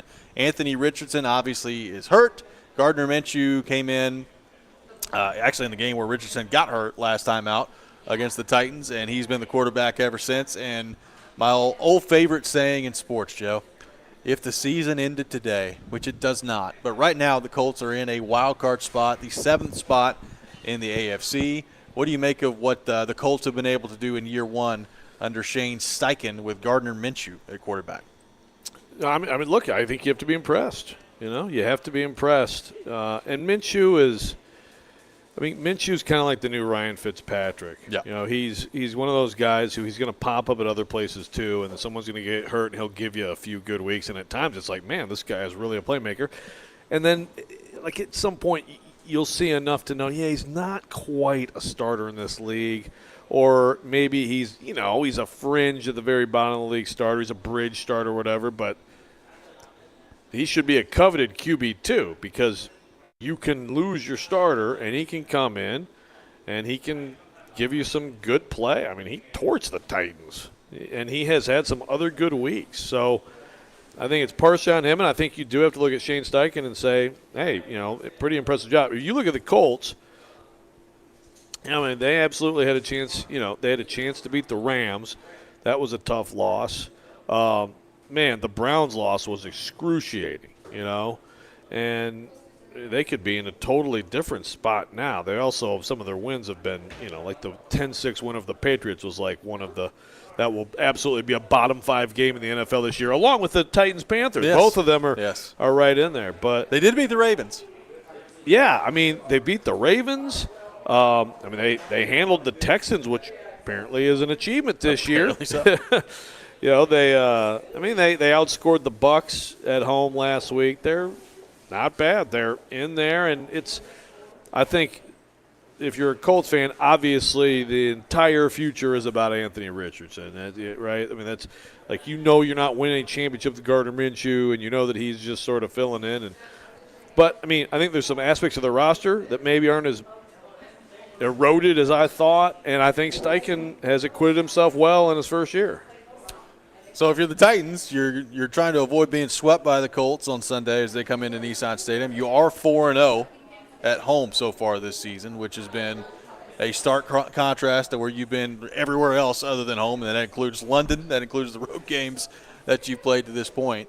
So if you can win this one, you get to 5-7, and you're undefeated at home. It would be like if the Titans end up winning all their home games this year and just look as bad as they looked on the road, that's going to be one of the more unexplainable things I think I've seen in the history of the National Football League. Yeah, it's a very college sports kind of thing, Like we understand, like the Vols, get that extra boost at Neyland Stadium, or they go to the Swamp and it really affects them. It's not, the NFL isn't.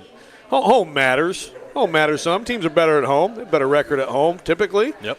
Home teams get a little bump, of course, but for the most part, there aren't that many atmospheres that really make a difference. I think the only one this year, really, for the Titans that did was New Orleans. Yep. Because that place, the sound in that place is captured, and it can be overwhelming. But, yeah, it's weird.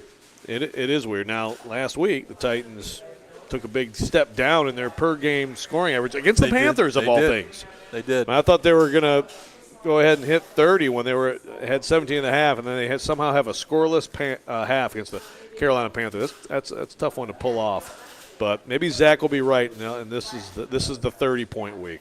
Ben on the text line says, I hate that the Colts and Texans took an unexpected step because there's a very real chance that if the Titans don't maximize their next 2 off seasons, they could be the worst team in the division for 5 years. It's from Ben. on the text line. It is a very important offseason. There's no question about that. Now, I hesitate, Joe, in the NFL. Anytime we start talking about 5 years, I mean, so much can happen in 5 years. Like, the Texans have been dog water for 3 years in a row. Right. And now it looks like they may have found their quarterback, and I think they've got a really good young head coach. So 5 years, a whole lot can happen. But certainly, like if you're the Titans, be the worst team for a bit. You're looking around, you're saying, okay, Trevor Lawrence and Jacksonville's 8-3 right now. C.J. Stroud's been phenomenal so far this year for the Texans. And, we don't know about Anthony Richardson yet, but their roster, I think, is overachieved at this point, being 6-5 and where they are. So it's not good news for the Titans that the rest of the division has been better than we thought it would be so far this year. Right. I mean, I think it's good news. I guess you could look at it in a way, like for everyone, in terms of there's going to be some good football in this conference. It's going to be a relevant conference. I was talking to Ben Arthur the other day in Titans locker room. Of course, he covers the AFC South for Fox Sports, and I'm like, hey, man, AFC South, huh? You talk a little trash to your NFC East cohort and be like, hey, I can cover the AFC South. But you look at coach, you look at quarterback. I think the Texans and Colts, I think, have made good hires, it appears. It's early, but I think, it looks good right now. All four, Peterson's good, Vrabel's good. So, and then you've got the four quarterbacks. You got the four young quarterbacks. I mean, I think all of them can be very good. Some people are putting Stroud in Canton right now. And wait a little bit. And, there's differing opinions on Lawrence, but he's very good. Yeah. It's close, I think, on those counts.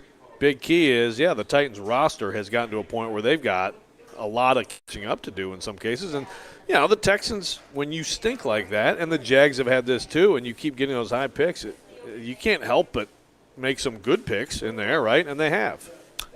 Your concern level with Levis heading into this game. You talked with TD last segment about the video earlier this week of him just kind of hobbling around out there on the ankle and looking like he was laboring a little bit. He was a full participant yesterday at Titans practice, but your thoughts on Levis and the ankle heading into this game against Indianapolis? Yeah, someone texted there was another video yesterday where he didn't look limited at all. So, I mean, that video the TD had there's no doubt, right? They hamming it up? Well, I mean, I guess maybe. Who knows? Gamesmanship? There's a lot of playing checkers this week on the videos of Titans. There is. Practice. But, I think it's some level of concern. It probably would speak a little bit to the fact that we haven't seen him do as much running the ball as I thought we might. I still think that we will in his career because he's got speed. Yep. And he can get outside the pocket and make some plays. But this is why I called the shot that I called. Ryan Tannehill will throw a pass Sunday. Okay. But it could be a fake, could be a trick play. We'll see. 615-737-1025, our phone number. Coming up next, it's time for Pigskin Pick'em. The Titans and the Colts coming up this weekend. Conference championship weekend in college football. We'll get to all that next. This is Robby and Rexrode, 102.5, 106.3 The Game.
Now, it's time for Pigskin Pick'em with Robby and Rexrode on ESPN 1025 The Game and the Game Nashville app. It is that time of the week, time for Pigskin Pick'em here on Robby and Rexrode. Big weekend this weekend in football. We got college football conference championship weekend. Titans taking on the Colts on Sunday at Nissan Stadium. We will get to all of it here on Pigskin Pick'em today. A new leader, outright leader in the competition. Nick Keyser, 4-2 with his lock last week. Robby Stanley, myself, 2-4 no lock. Joe Rexrode, 2-4 no lock, which means Nick Keyser, 46-32 overall, 5-8 on his locks, good for 51 points in sole possession of first place. Joe Rexrode, 43-35, 5-8 on his locks, 48 points. And myself, 40-38 overall, 7-6 on my locks, 47 points. Nick Keyser, the leader in the competition. Nick, your thoughts? It's still really close. We have a long way to go, but I'm proud to be in first. Looking forward to seeing where it takes us this week. You need to talk some trash. We've made fun of you. You need to talk some trash. Especially now, while you have a chance. Okay, Boomer. No, Are all of your picks for games this week, or have you looked ahead to preseason football for next year? I have done that, and I'm not going to even talk about it. But that's good. Okay. I do have the current games. So that's good.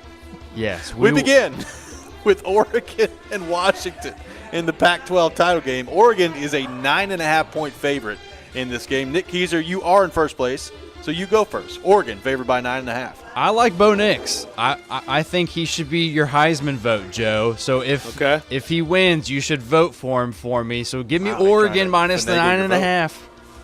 Oregon minus 9.5. Keyser trying to influence Heisman voting. Joe Rexrode, your thoughts on Oregon and Washington? Oregon favored by 9.5. What if he throws 3 picks and their defense has 2 scooping scores and they win? Is still vote Can't do it. Next? No, it's a very important night for the Heisman weekend for the Heisman voter. Give me Oregon and make it my lock. Wow. I think the Ducks. I think the Ducks can win a national championship. I think the Ducks Georgia would be my preferred national championship game. I'd love to see the game in some way in the playoff, and I think Oregon is going to make a statement tonight. There we go. Going with Oregon minus the 9.5. Joe Rexrode locking down on it. I will take Washington plus the 9.5. I think Oregon wins, but I think it's going to be closer than people think it's going to be. So I'll go Washington plus 9.5. I think Oregon wins by 4, 5, somewhere in that neighborhood, but I'll take Washington plus the points. Georgia and Alabama coming up in the SEC title game.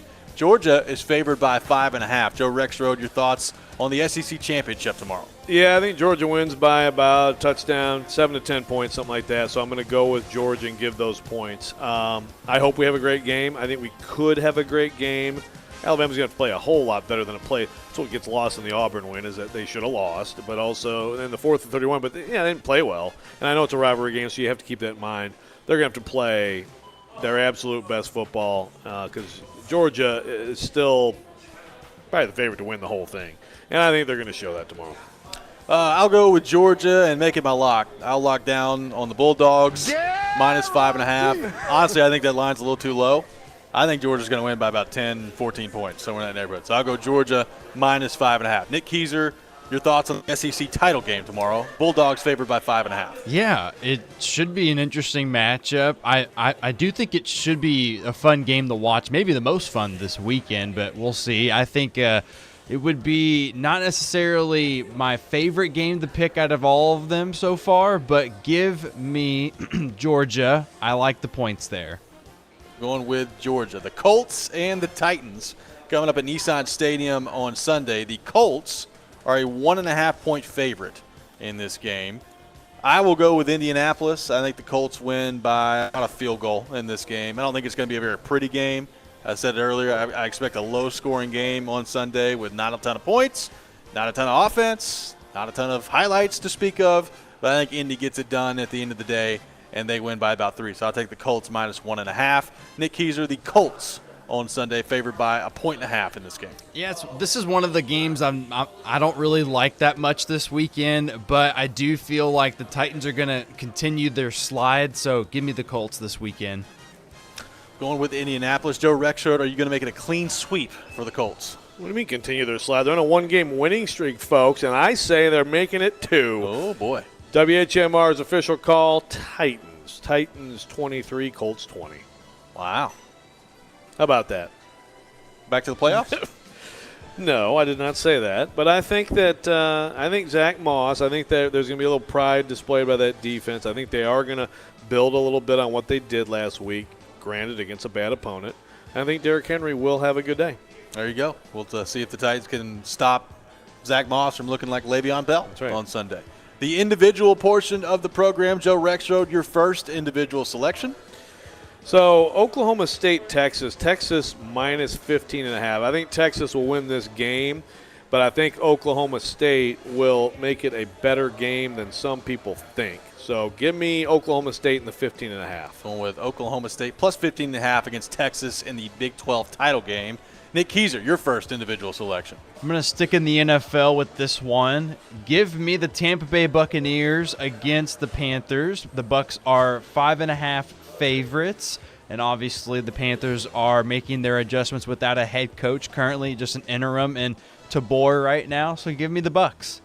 We're going with Tampa Bay minus 5.5 against Carolina. I will start in college football. Give me Florida State minus 2.5 against Louisville in the ACC title game, not AFC. ACC title game. Look, I know Florida State's lost their quarterback.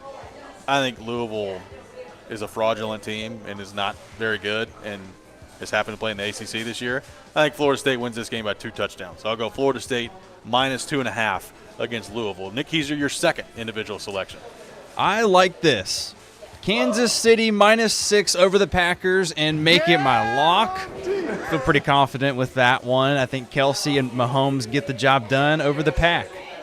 We're going with Kansas City minus 6 against the Pack. I also have Kansas City minus 6 against the Pack, so I will throw that one in there. I do not have it as my lock, but I'll take Kansas City minus 6. A little reverse psychology. We can't escape the combo. Yeah, where's your faith in the Pack? Come on. Jordan Love's looked good for 2 weeks. He's not going to look good this week, I don't think. Joe Rexrode, your second individual selection. Yeah, Cardinals at Steelers. You know, the Steelers finally fire the OC everybody wanted fired, and all of a sudden it looked like they have an offense. They're home against the Cards. They're minus 5.5. I think they're going to win relatively comfortably. Give me the Steelers, minus the 5.5. Pittsburgh, minus 5.5 against the Arizona Cardinals. Nick Keiser, your final individual selection. So I like this game as well, Robbie. Give me Texas minus 14.5, but I like the Longhorns. Oh, it's 15. I had a 14.5 over there on FanDuel this morning. I guess it changed. Well, that's okay. It's still something that I like, so give me the Longhorns. Ooh. Texas minus 15.5 against Oklahoma All right, State. you and I are going head-to-head on this one. Oh, that's a big one. Joe Rexrode, your it. final individual selection. Come on, Mullet, man. Coach your butt off, Mullet boy. He's a man. He's He no longer is. 40. He's 50-something. He's a man. He's 50-something. All right, I'm going to go with game of the week, I think, frankly, for me, in either sport, college or pro, 49ers at Eagles. I mean, the Eagles are home. They got one loss all year, and they're plus 3 against the Niners, and that's kind of wild to me. But I think that reflects reality. I think the Niners are going to go in there and not blow them out, but I think they're going to go in there and show everybody that they're the best team in the NFL. Give me the Niners minus the 3 in Philly. I will go the exact opposite. Give me Philly plus the 3 against San Francisco, and Philadelphia will win the game outright. San Francisco, very good. Philadelphia at home is going to win this game. Give me Philadelphia plus the 3. Although you could be right. Head-to-head. That might be, with all the great games that I think are happening this weekend, that may be the one that I'm looking forward to the most. And it sucks that it's not prime time. Well, when you have Chiefs and Packers on Sunday Night Football, baby, you can take that one off. That is true. How could we possibly mighty change team that? that will not yield. Matriculate the ball down the field. Who are the Lions playing this week? I think they're at New Orleans. I'm boy. just avoiding the heck out of that. I almost went with the Saints. Then I'm like, you know what? I went with the Packers. I got it right. I'm not going to push my luck on this. Am I crazy for Washington plus 9.5 tonight in the Pac-12 title game? I don't think you're crazy. I mean, I hope. I mean, frankly, just as a football fan, I hope you're right. And I don't think it's out of the realm possible. I mean, look, that's a pro quarterback, pro receivers. They have an offense that has already done a lot of damage to Oregon's defense. I don't think they're going to get many stops, and I think Oregon's defense now is in a neutral field. You have a little bit more success. But I hope you're right. Other than in this, Whatever. We're both just it's Vegas. Vegas? Okay. Yeah. The giant Roomba. Yep, the Roomba. Going to be interesting. That's a heck of a game coming up tonight. Looking forward to Georgia and Alabama in the SEC title game tomorrow. Nobody picked Michigan or Iowa. Nobody picked Michigan to cover or Iowa to maybe score 11 points in the game and find a way to backdoor cover there. Yeah, I don't know what to do. I mean, look, Iowa does have a good D, so I mean, you could talk yourself into taking 22 points, right? But I don't know, man. It's just awful that we have to even talk about Iowa playing football this weekend. If they win, all you're eating corn. All due respect, Iowa. I don't want to watch you play football. What's that? If they win, you're eating corn all week next week. Nothing but corn. I'll lay it down. And you know what? Again, this is probably a good way for me to get past Thanksgiving is just eat corn for a week. Buttered corn, creamy corn. Well, that's the what kind thing. of corn are we talking? Yeah, I didn't specify. Mexican street corn? Well, yeah, I didn't specify. Someone actually brought up a good point on Twitter where I've been muting people today who are total morons. Who have titles like Andrew 8734577. You know, yeah, it's a good chance to mute someone. But someone brings up what does that mean? The general says corn dogs, corn chowder, corn fritters, corn bread, cream corn, popcorn. I feel like we're in Forrest Gump right now describing shrimp. Corn Probably flakes, not. corn chowder, corn fritters, corn bread, cream corn, popcorn. A lot of corn. I promise I'll mostly keep it to just straight up corn. There may be some butter on it, though, if that's okay. Just put a little butter on there, you'll be fine. 615-737-1025 is our phone number, 615-737-1025. We'll give our final thoughts on the weekend coming up. Titans and Colts on Sunday. Preds with 2 games this weekend, one at home, one on the road, and, of course, college football conference championship weekend as well. All that next. This is Robby and Rexrode, 102.5, 106.3 The Game.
Welcome back in. Final segment of the day. Robby and Rexrode, 102.5, 106.3 the game. We were hanging out live at Duncan in Franklin. Lots of people rolling in all morning long. Appreciate you all coming out here.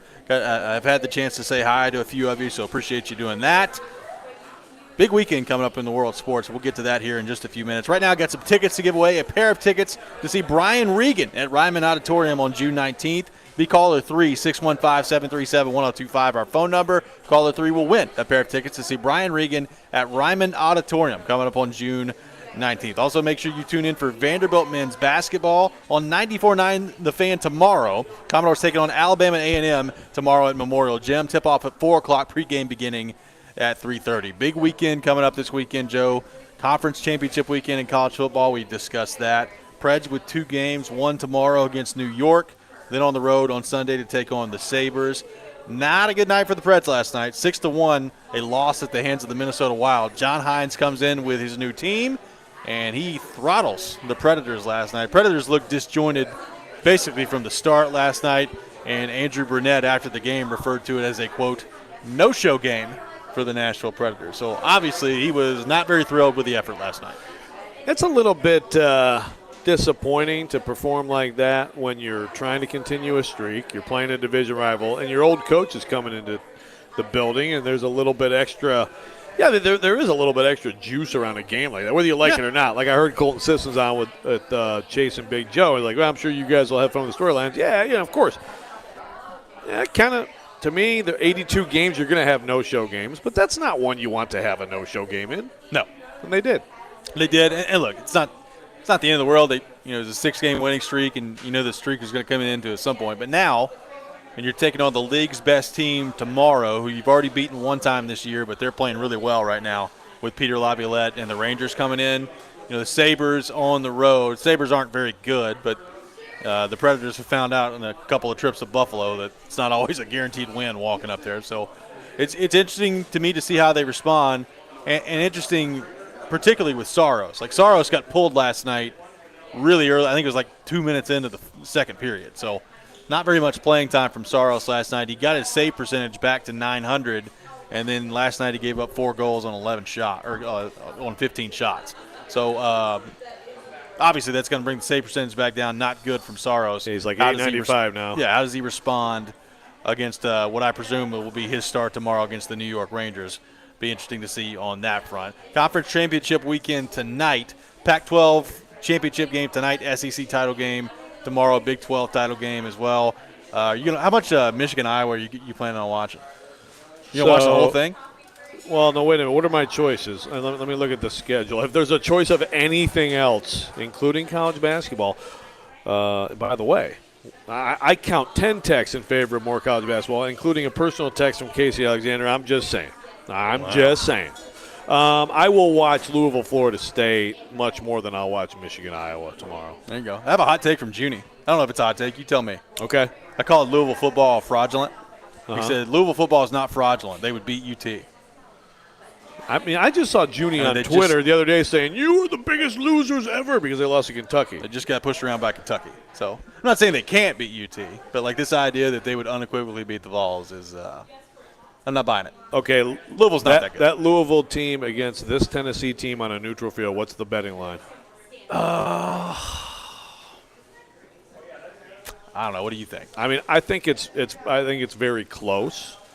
I think it might be I might give it like Louisville -1, like that. I don't know. Maybe I'm overestimating them. What do you think? You got Vols -14? I think the Vols would be favored. I don't think they'd be 14. I think they'd be favored by 1 or 2. Yeah, it's fine. I mean, it's right. Louisville it's close. It is close to a pick'em game.